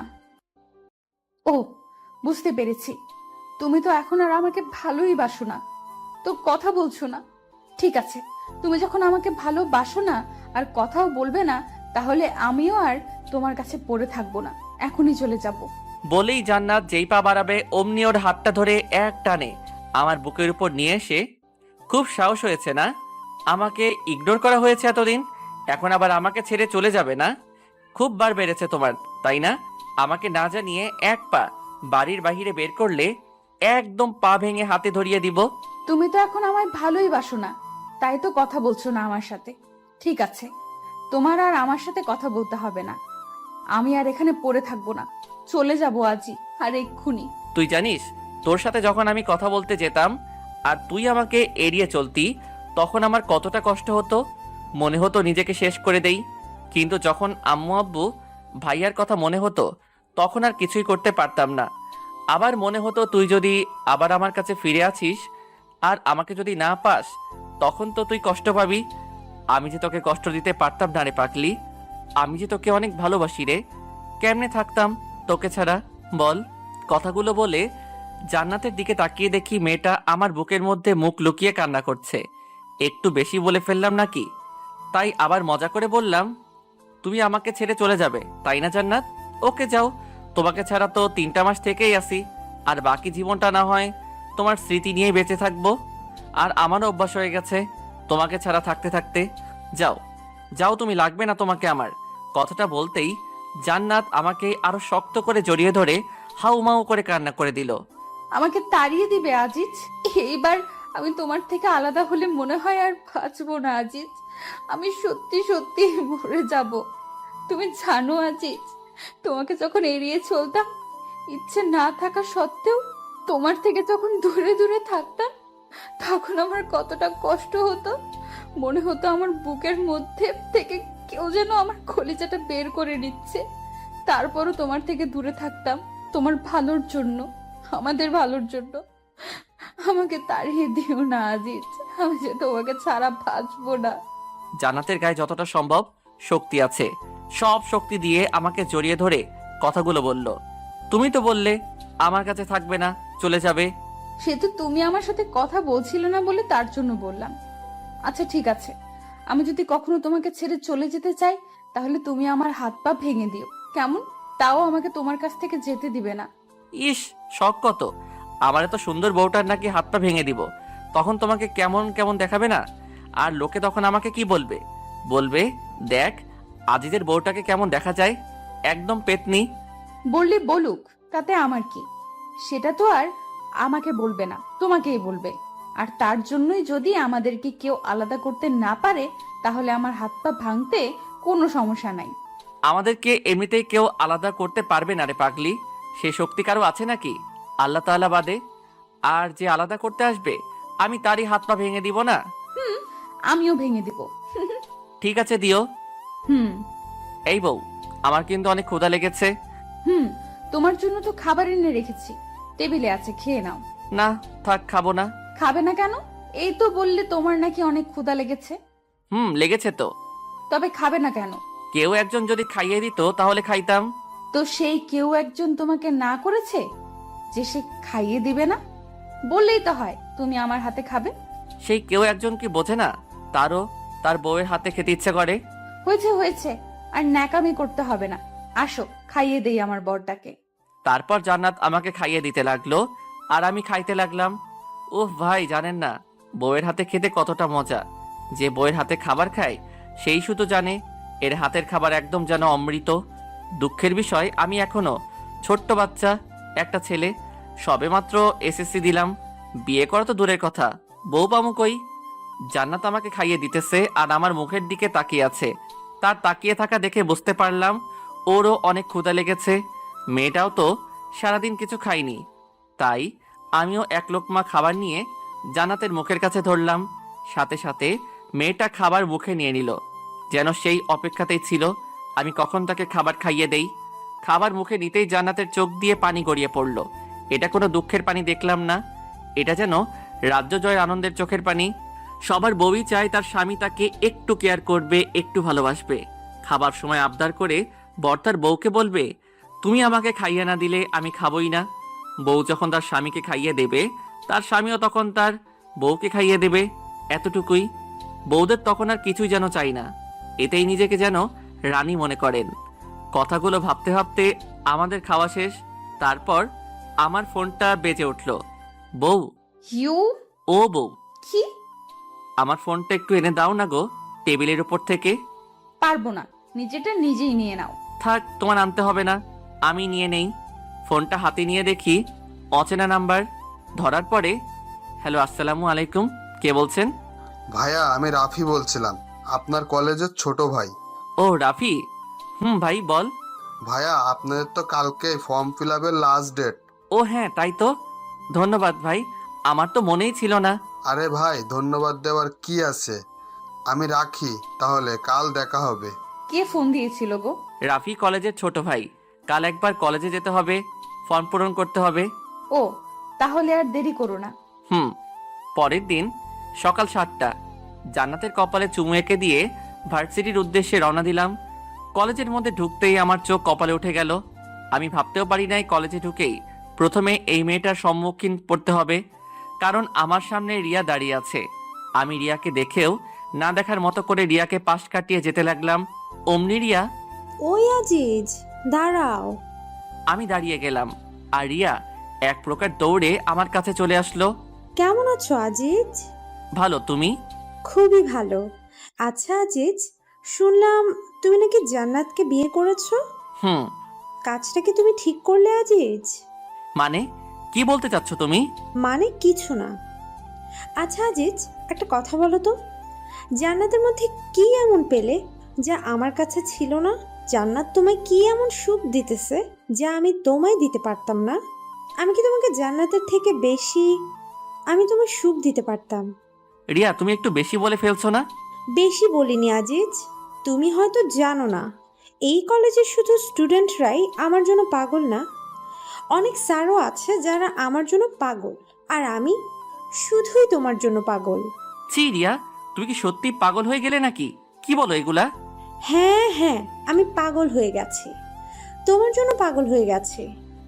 আচ্ছা, তুমি চাইলেই পরীক্ষা করে নিতে পারো কার কাছে বেশি সুখ পাও, তুমি আমার কাছে নাকি ওই জান্নাতের কাছে।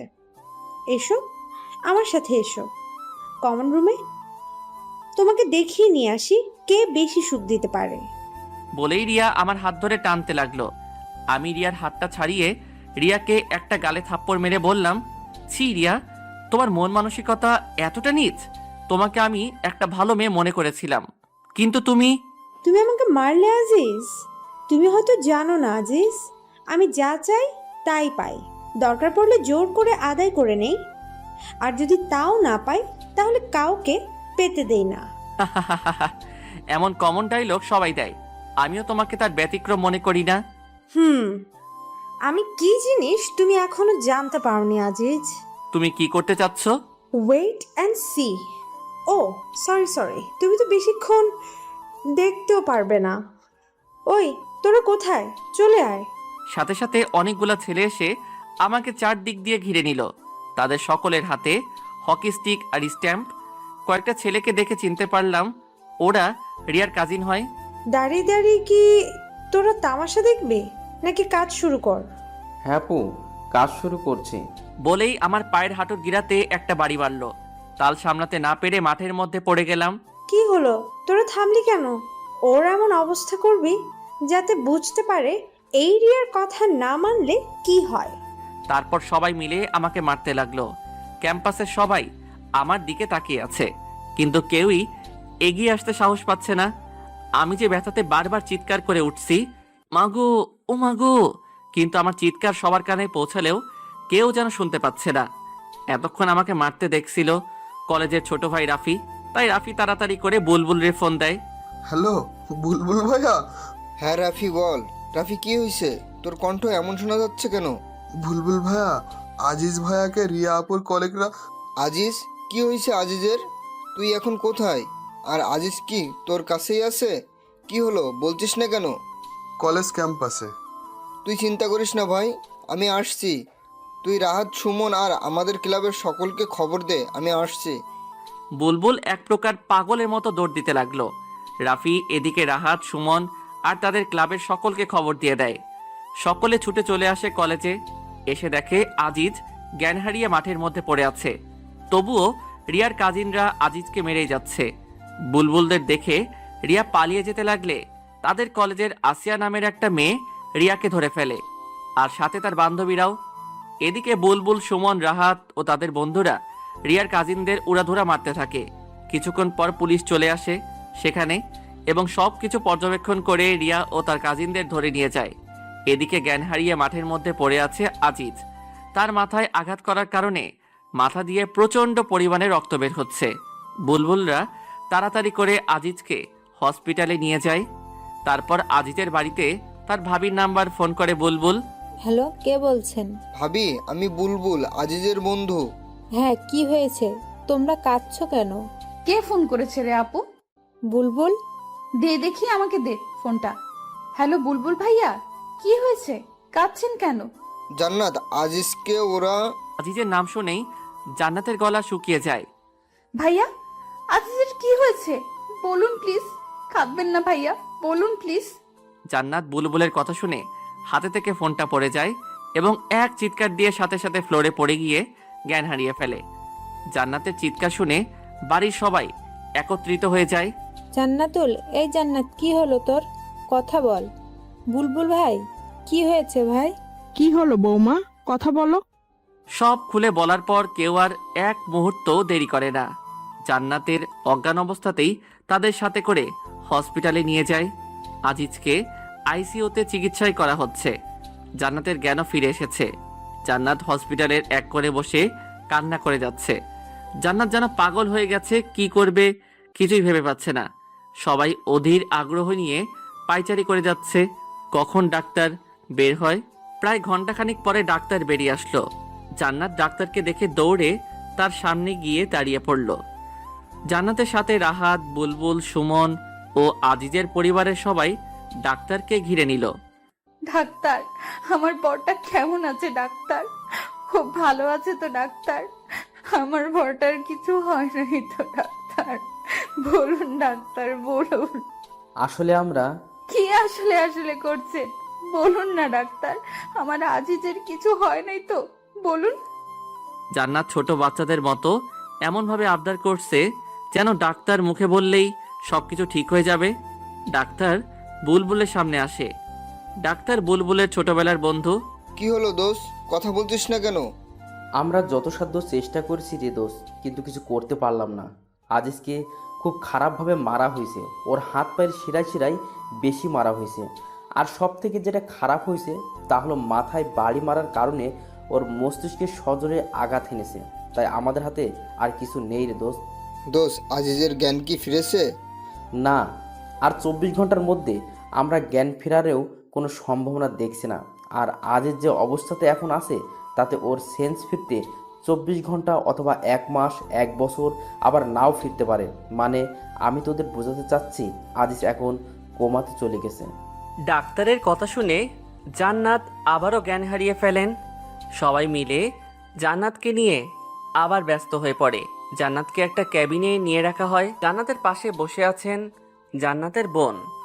আজিজকে দেখার জন্য তার পরিবারের সবাই ব্যস্ত হয়ে পড়েছেন, কিন্তু ডাক্তার বারণ করে দিয়েছে 24 ঘন্টা না যাওয়া পর্যন্ত রোগীকে কোনো প্রকার বিরক্ত করা যাবে না। এদিকে জান্নাতের প্রায় ঘন্টাখানিক পরে জ্ঞান ফিরে। জ্ঞান ফিরতেই আজিজ আজিজ বলে চিৎকার করে ওঠে। আপু, আমার বর কই রে? ওর কিছু হয় নাই তাই না রে আপু? ওই ডাক্তারটা না খুব বাজে তাই না রে আপু? আমার বরকে নিয়ে কি সব আজে বাজে কথা বলছিল। আমি আমার বরের কাছে যাব, আমাকে নিয়ে চল না রে আপু। তুই শান্ত হ বোন, আজিজের তো কিছুই হয় নাই তাই না? আজিজ এখন ঘুমিয়ে আছে, ওকে তো এখন বিরক্ত করা যাবে না। আজিজের কাছে গেলে তো আজিজের ঘুম ভেঙে যাবে তাই না রে বোন? তুই কান্না করছিস কেন রে আপু? ওহো, আমি বুঝতে পেরেছি, তোরা মিথ্যা বলে আমাকে সান্ত্বনা দিচ্ছিস তাই না? ধুর পাগলি, আমি কখন কাঁদলাম? এই দেখ, আমার চোখে কি পানি আছে নাকি? তুই কি দেখেছিস? তাহলে আমাকে আমার বরটার কাছে নিয়ে চল, আমার বরটাকে আমার খুব দেখতে ইচ্ছে করছে। তোকে বললাম না, আজিজ এখন ঘুমিয়ে আছে, ওকে বিরক্ত করা যাবে না। আমি কোনো রকম বিরক্ত করব না, সত্যি বলছি, শুধু একটু দূর থেকে দেখবো, নিয়ে চল না রে আপু। বললাম না আজিজ ঘুমাচ্ছে। তোকে আমি বললাম না, আমি শুধু দূর থেকে ওরে দেখবো, কথা কি তোর কানে যায় না? আমাকে নিয়ে চল না রে আপু, শুধু একটা বার দূর থেকে আমার বরটাকে দেখবো, যাবি নিয়ে আমাকে? দূরে থেকেই দেখবি তো, কাছে যাবার জন্য আবার পাগলামো করবি না তো? সত্যি বলছি, শুধু দূর থেকেই একটা বার দেখবো। তারপর আপু জান্নাতকে নিয়ে আজিজের কেবিনের সামনে যায়। আজিজের কেবিনের সামনে শুধু বুলবুল বসে আছে, আর বাকি সকলকে তাড়িয়ে দিয়েছে বুলবুল। ও বলেছে সবকিছু একাই দেখতে পারবে, আর জান্নাতের কাছে রয়ে গেছে ওর আপু। জান্নাত ধীর পায়ে হাঁটতে হাঁটতে কেবিনের সামনে চলে আসলো। কাচের দরজা দিয়ে দেখা যাচ্ছে একজন সোজা টান হয়ে শুয়ে আছে, হাতে পায়ে আঘাতের চিহ্ন, মাথায় ব্যান্ডেজ, হাতে স্যালাইনে সুচ লাগানো। তারপরও জান্নাতের চিনতে ভুল হলো না, এটা ওর সব থেকে কাছের মানুষ, ওর বর। জান্নাত দরজার কাচের সাথে হেলান দিয়ে চোখের পানি ফেলতে ফেলতে ফ্লোরে বসে একদম স্তব্ধ নির্বাক হয়ে আজিজকে দেখতে লাগলো। এক সময় হুট করেই দাঁড়িয়ে জান্নাত ডাক্তার ডাক্তার বলে চিল্লাতে লাগলো। ডাক্তার, ডাক্তার, প্লিজ দরজাটা একবার খুলে দিন, আমি শুধু একটাবার আমার বরটাকে আদর করব, দেখবেন তাতেই আমার বর সুস্থ হয়ে উঠবে। প্লিজ ডাক্তার, খুলে দিন না। সরি আপু, এখন এটা আমরা অ্যালাউ করতে পারি না। বোন বোন তুই শান্ত হ বোন, তুই না বললি কোনো পাগলামো করবি না? আপু দেখ না, আজিজের খুব কষ্ট হচ্ছে, ওনাদের বল না আমাকে একবার আজিজের কাছে যেতে দিতে।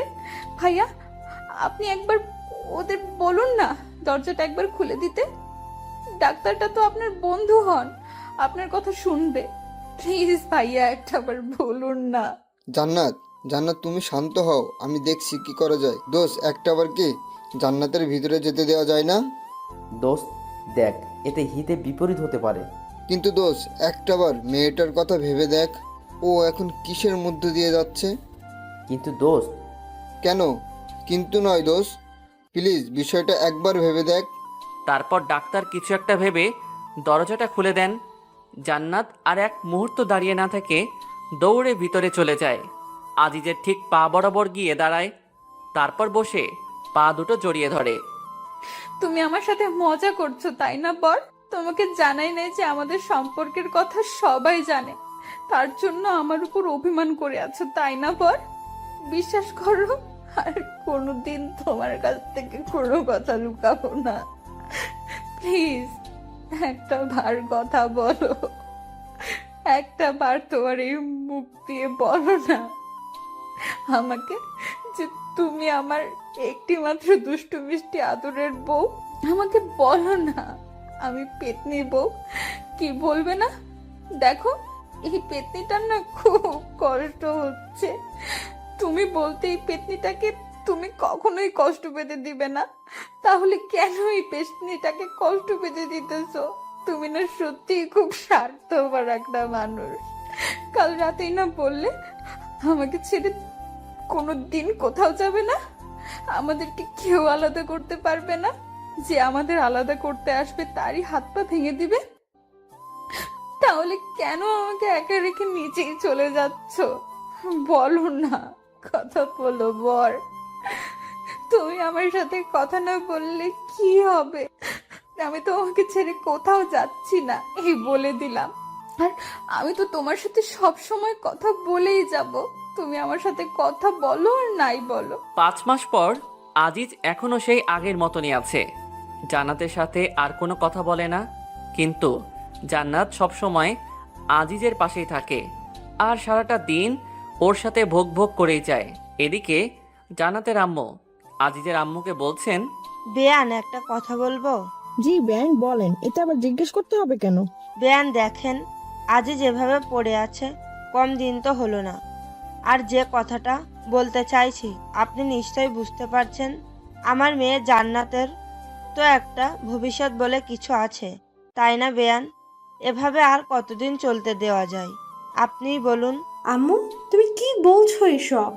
বৌমা উনি তো ঠিকই বলেছেন, আমার ছেলেটা তো আর ভালো নেই, আর জান্নাতেরও তো একটা ভবিষ্যৎ আছে, তাই আমার ছেলের জন্য তো আর জান্নাতের ভবিষ্যৎটা নষ্ট করতে পারি না।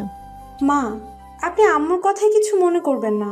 আর আম্মু তুমি যা ভাবছো তা কিছুই হচ্ছে না। না মা, তা হয় না। বেআইন চলেন আমরা এখনই হসপিটালে গিয়ে জান্নাতকে সব বুঝিয়ে বলবো। তারপর সকলে মিলে হসপিটালে চলে আসেন। এসে দেখে জান্নাত আজিজের গা মুছিয়ে দিচ্ছে। জান্নাত সকলকে দেখে, আরে আম্মু আপু, তোমরা তোমরা কখন এলে? এই তো মা, মাত্রই এলাম।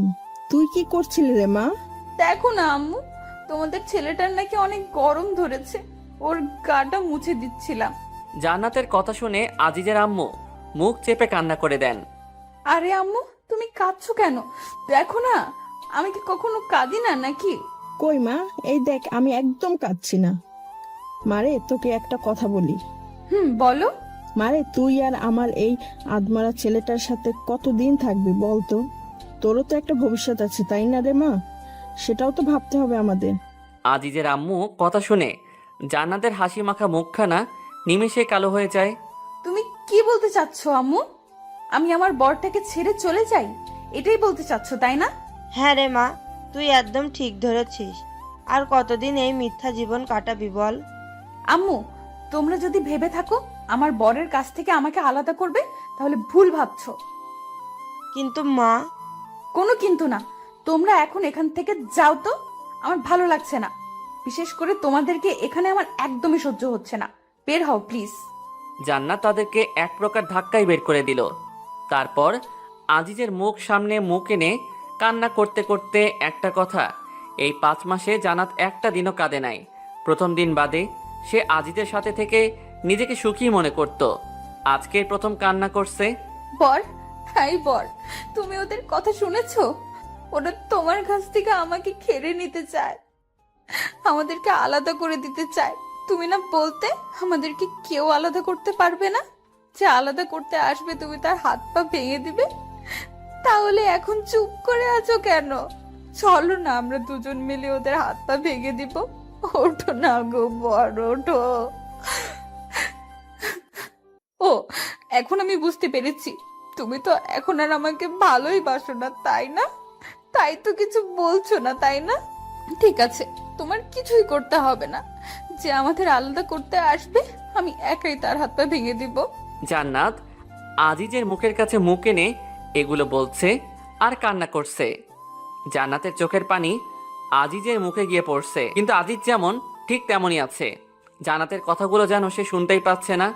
একসময় জান্নাত হুট করেই ডাক্তার ডাক্তার বলে চিৎকার করে ওঠে। জান্নাত অনবরত কেঁদে চলেছে। জান্নাতের চোখের পানি তার গাল বেয়ে গড়িয়ে আজিজের মুখের উপর এসে পড়ছে। জান্নাতের চোখের পানি এক ফোঁটা আজিজের চোখের উপর পড়তেই আজিজ চোখ টিপে দিয়ে ওঠে, সাথে হাতটাও হালকা নাড়িয়ে ওঠে। জান্নাতের চোখ আজিজের চোখের দিকে পড়তেই জান্নাতের মুখে হাসি ফুটে ওঠে। হ্যাঁ এই বর, তুমি তোমার চোখটা মাত্রই নাড়ালে, তাই না? তার মানে তুমি আমার কথা শুনতে পাচ্ছ, তাই না? কি হলো, কথা বলছো না কেন? আমি জানি তো তুমি আমার কান্না একদমই সহ্য করতে পারো না, তাই তো চোখের ইশারা করে আমাকে কান্না করতে বারণ করছো, তাই না বর? ডাক্তার, ডাক্তার, কোথায় আপনারা? প্লিজ তাড়াতাড়ি আসুন ডাক্তার। কি হয়েছে, এমন উত্তেজিত হচ্ছেন কেন? দেখুন না, আমার বরটা একবার চোখ নাড়ানোর পরে আর নড়ছে না। আপনি প্লিজ উত্তেজিত হবেন না, আমাদের দেখতে দিন। How is possible? মানে তুই কি বলতে চাচ্ছিস? ক্লিয়ার করে বলতো দোস্ত। দ্যাটস মিরাক্কেল দোস্ত। আজিজের নার্ভে ধীরে ধীরে সজাগ হয়ে উঠছে দোস্ত। আমরা এর থেকে এখন ভালো কিছু আশা করতে পারি। মিসেস জান্নাত, আপনি যদি চান তাহলে আজকেই আমরা একটা রিস্ক নিতে চাই। ইনশাল্লাহ এতে কাজে দিতে পারে। জান্নাতের মুখের ভাষা যেন হারিয়ে ফেলেছে। কি বলবে কিছুই ভেবে পাচ্ছে না। ধীরে ধীরে জান্নাত ফ্লোরে বসে পড়ে। অতি সুখে আর অতি দুঃখে এই দুই সময়ে যেন মুখের ভাষা হারিয়ে যায়। জান্নাতেরও তাই হয়েছে, তবে এটা দুঃখের জন্য না, এটা অতি সুখের জন্য।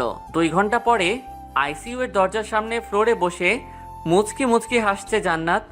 তার আজিজের সাথে যে দিন প্রথম দেখা হয়, সেই দিনের কথা মনে হতেই জান্নাতের হাসি পাচ্ছে বারবার। সেদিন ছিল 21শে জুলাই, নাবিলার জান্নাতের বেস্ট ফ্রেন্ড বুলবুলের বোনের জন্মদিন।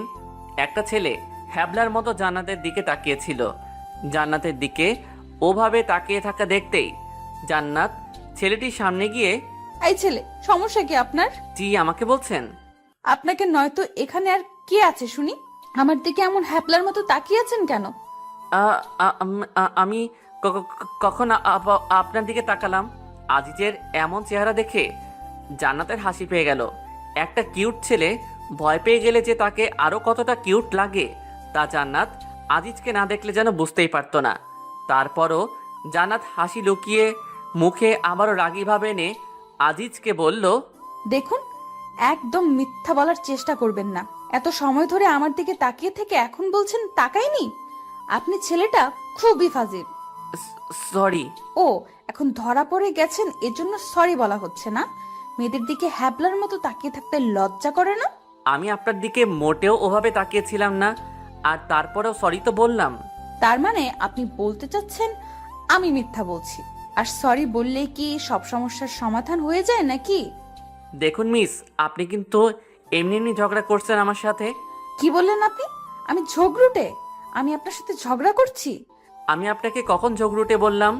মাত্রই বললেন আমি নাকি আপনার সাথে ঝগড়া করছি, এখন আবার বলছেন কথা বললাম। ধুর, আপনার সাথে কথা বলাটাই ভুল। বলেই রাখতে রাখতে সেখান থেকে অন্য জায়গায় চলে যায় আজিজ।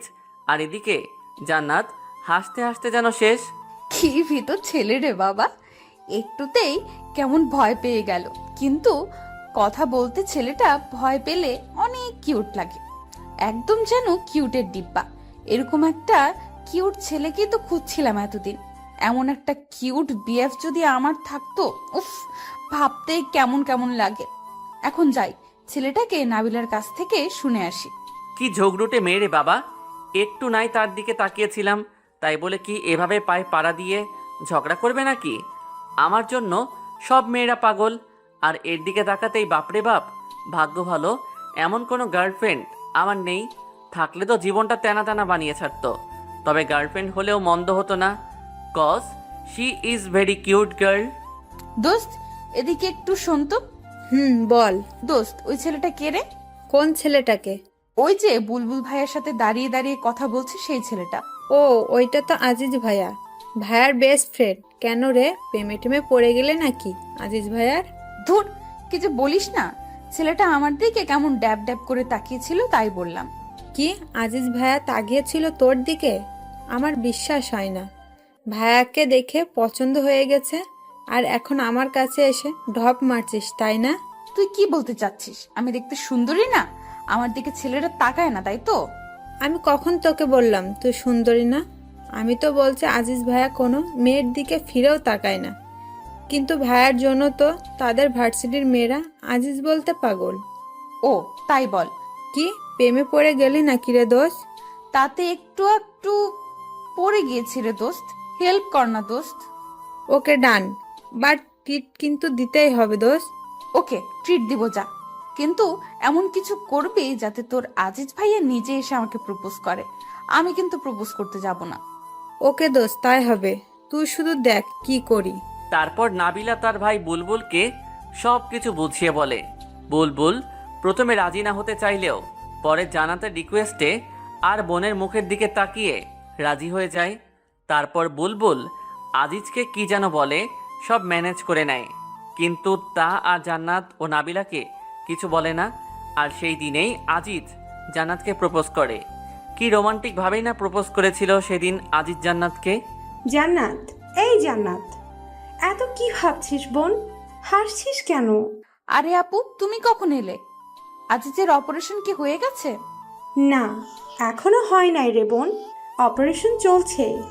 তবে আল্লাহর উপর ভরসা রাখ। এইবার তিনি আমাদের উপর মুখ তুলে তাকাবেন রে বোন, ইনশাআল্লাহ। আপু। কিছু সময় পরে ডাক্তার আইসিইউ থেকে বেরিয়ে আসলেন। ডাক্তারকে দেখে সবাই তার সামনে এসে দাঁড়ালেন। বাবা, আমার ছেলেটা ঠিক হয়ে গেছে, তাই না? দোষ আজিজ। স্যার, আমার বর। ডাক্তার, আমার বর। সরি, আমরা কিছু করতে পারলাম না। এই কথাটা এবার বলবো না। আলহামদুলিল্লাহ, অপারেশন সাকসেসফুল। মিস্টার আজিজ এখন সম্পূর্ণ সুস্থ আছেন।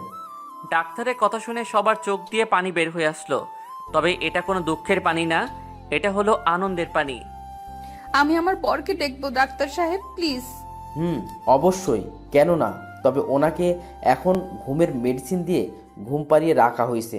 সো এখন ওনাকে বিরক্ত না করাই আমার মনে হয় ভালো হবে। ধন্যবাদ ডাক্তার। জান্নাত কথাটা বলেই আজিজের কেবিনের দিকে এগোতে লাগলো। হঠাৎ জান্নাত মাথায় হাত দিয়ে পড়ে যেতে লাগলে আপু তাকে ধরে ফেলে। কি হলো তোর বোন? এমন করছিস কেন? আপু, আমার কেমন যেন মাথাটা ঘুরছে। বলেই জান্নাত জ্ঞান হারিয়ে ফেলে। সবাই আবার জান্নাতকে নিয়ে ব্যস্ত হয়ে পড়ে। হুট করে মেয়েটার আবার কি হয়ে গেল। জান্নাতকে একটা কেবিনে নিয়ে যাওয়া হয় এবং ডাক্তার জান্নাতকে ভালোভাবে দেখার পর, ডক্টর, আমার মেয়েটার আবার কি হলো? আন্টি, আপনার বৌমার মহা অসুখ হয়েছে। কি বলছো তুমি? কি বলিস দোষ? পাগল টাগল হয়ে গেলি নাকি তুই? না, আমি একদম ঠিক আছি। এখন তুই যা মিষ্টি আনার ব্যবস্থা কর। তোর কি মাথা ঠিক আছে দোষ? এই বলিস জান্নাতের মহা অসুখ, এখন আবার বলছিস মিষ্টি আনতে? কি বলিস? আমরা তো কিছুই বুঝতে পারতেছি না। সরি দোস্ত, তোদের সাথে মজা করলাম। আন্টি, আপনি দাদিমা হতে চলেছেন, মানে জান্নাত মা হতে চলেছে। ডাক্তারের কথায় সবাই একসঙ্গে বলে উঠল, আলহামদুলিল্লাহ। সবাই অনেক খুশি। শালা, এভাবে ভয় না দেখালেও পারতি। কতটা ভয় পেয়ে গেছিলাম। বাট ধন্যবাদ দোষ, একসাথে দুইটা খুশির সংবাদ দেওয়ার জন্য। বাবা, তোমাকে যে কিভাবে ধন্যবাদ দেব ভেবে পাচ্ছি না। প্রথমে আমার ছেলের সুস্থতার সংবাদ দিলে, এখন আবার আরেকটা। আমি দাদিমা হতে চলেছি। কি বলছেন আন্টি? এটা আমার কর্তব্য। তাছাড়া আমি আজিজকে নিজের ভাইয়ের মতোই দেখি, এতে ধন্যবাদ দেবার কি আছে? 6 ঘন্টা পরে আজিজ এখনো শুয়ে আছে। একবার জ্ঞান ফিরলেও তাকে আবারও ঘুমের ওষুধ দিয়ে ঘুম পাড়িয়ে রাখা হয়েছে। জান্নাত শুয়ে আছে আজিজের বুকের উপর মাথা রেখে। আজ জান্নাত যেন পৃথিবীর সবচেয়ে বেশি একজন সুখী। সে আজ একদম পরিপূর্ণ একটা নারী হিসেবে নিজেকে মনে করছে, কারণ সে আবারও তার স্বামীকে ফিরে পেয়েছে। তার সাথে সে মা হতে চলেছেন। জান্নাত আজিজের বুকের উপর শুয়ে থেকে একটা শব্দ শুনতে পেল, আউ। জান্নাত আজিজের দিকে তাকিয়ে দেখে আজিজ মনে হয় ব্যথা পেয়েছে। তাই জান্নাত যেই উঠতে যাবে তখনই আজিজ জান্নাতকে শক্ত করে জড়িয়ে ধরে। জান্নাত যেন এটা কখনোই আশা করে নাই। জান্নাত আজিজের দিকে তাকিয়ে দেখে আজিজ জান্নাতের দিকে ছলো ছলো চোখে তাকিয়ে আছে। আমাকে ছেড়ে চলে যাচ্ছ? আজিজের কথা শুনে জান্নাত যেন নিজের কানকে বিশ্বাস করতে পারছে না। তার বর তার সাথে আবার কথা বলছে। জান্নাতের চোখ দিয়ে অনবরত পানি ঝরতে লাগলো। কি হলো বউ, আমার সাথে কথা বলবে না? ঠিক আছে, তুমি যখন আমার সাথে কথাই বলবে না, তাহলে আমি যেমন ছিলাম আবার তেমনই হয়ে যাব। এইবার মেয়েটাকে থামায় কে? আজিজের কথা শুনে জান্নাত আজিজকে শক্ত করে জড়িয়ে ধরে হাউমাউ করে কেঁদে দিল। আমাকে কষ্ট দিয়ে তুমি খুব মজা পাও তাই না? তোমাকে এভাবে দেখে আমার এতদিন কতটা কষ্ট হয়েছে জানো তুমি?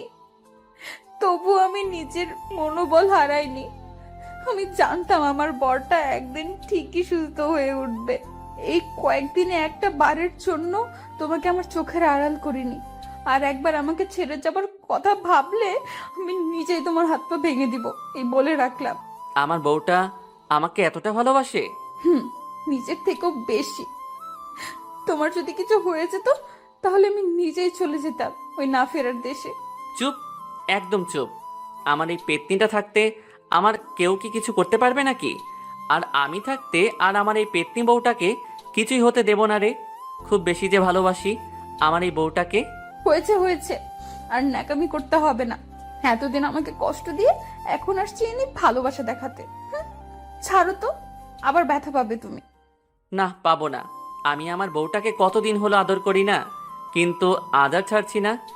কিছুক্ষণ চুপ থাকার পরে বর, উহ, আই বর, কি? আই বর, শোনো না।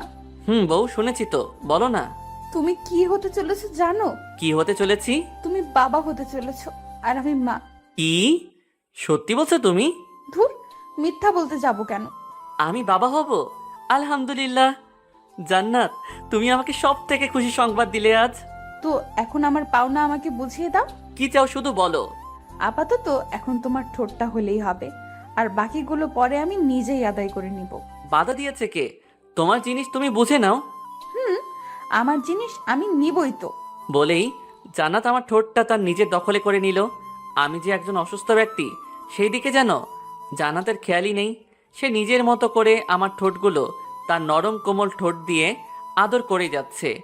এ ভালোবাসা যেন শেষ হবারই নয়, অনেক দিনের জমানো তো, তাই একটু আর কি। ছাড়ার পরে উফ, আমি কিন্তু অসুস্থ। এতক্ষণ কেউ চুমু দেয় নাকি একটা অসুস্থ ব্যক্তিকে? ও সরি সরি, রাগ করলে নাকি? আসো, আদর করে তোমার রাগটা ভাঙিয়ে দেই। বলে আবারও আমার ঠোঁটে তার ঠোঁটগুলো ডুবিয়ে দিল। মেয়েটার যেন চুমু খেয়ে তৃপ্তি হচ্ছেই না, আর মনেও হয় না আজ তার তৃপ্তি হবে বা আমাকে ছাড়বে। তাই আমিও জান্নাতের তালে তাল মিলিয়ে দিলাম। এখন আমরা এক অজানা সুখের সাগরে ভেসে চলেছি। তাই আপনাদের আর আমরা কষ্ট দিলাম না। কেমন পুরো গল্পটা কেমন হয়েছে জানি না, তারপরও আপনারা আমাকে অনেক উৎগিয়েছেন, তার জন্য সকলকে ধন্যবাদ। আর পুরো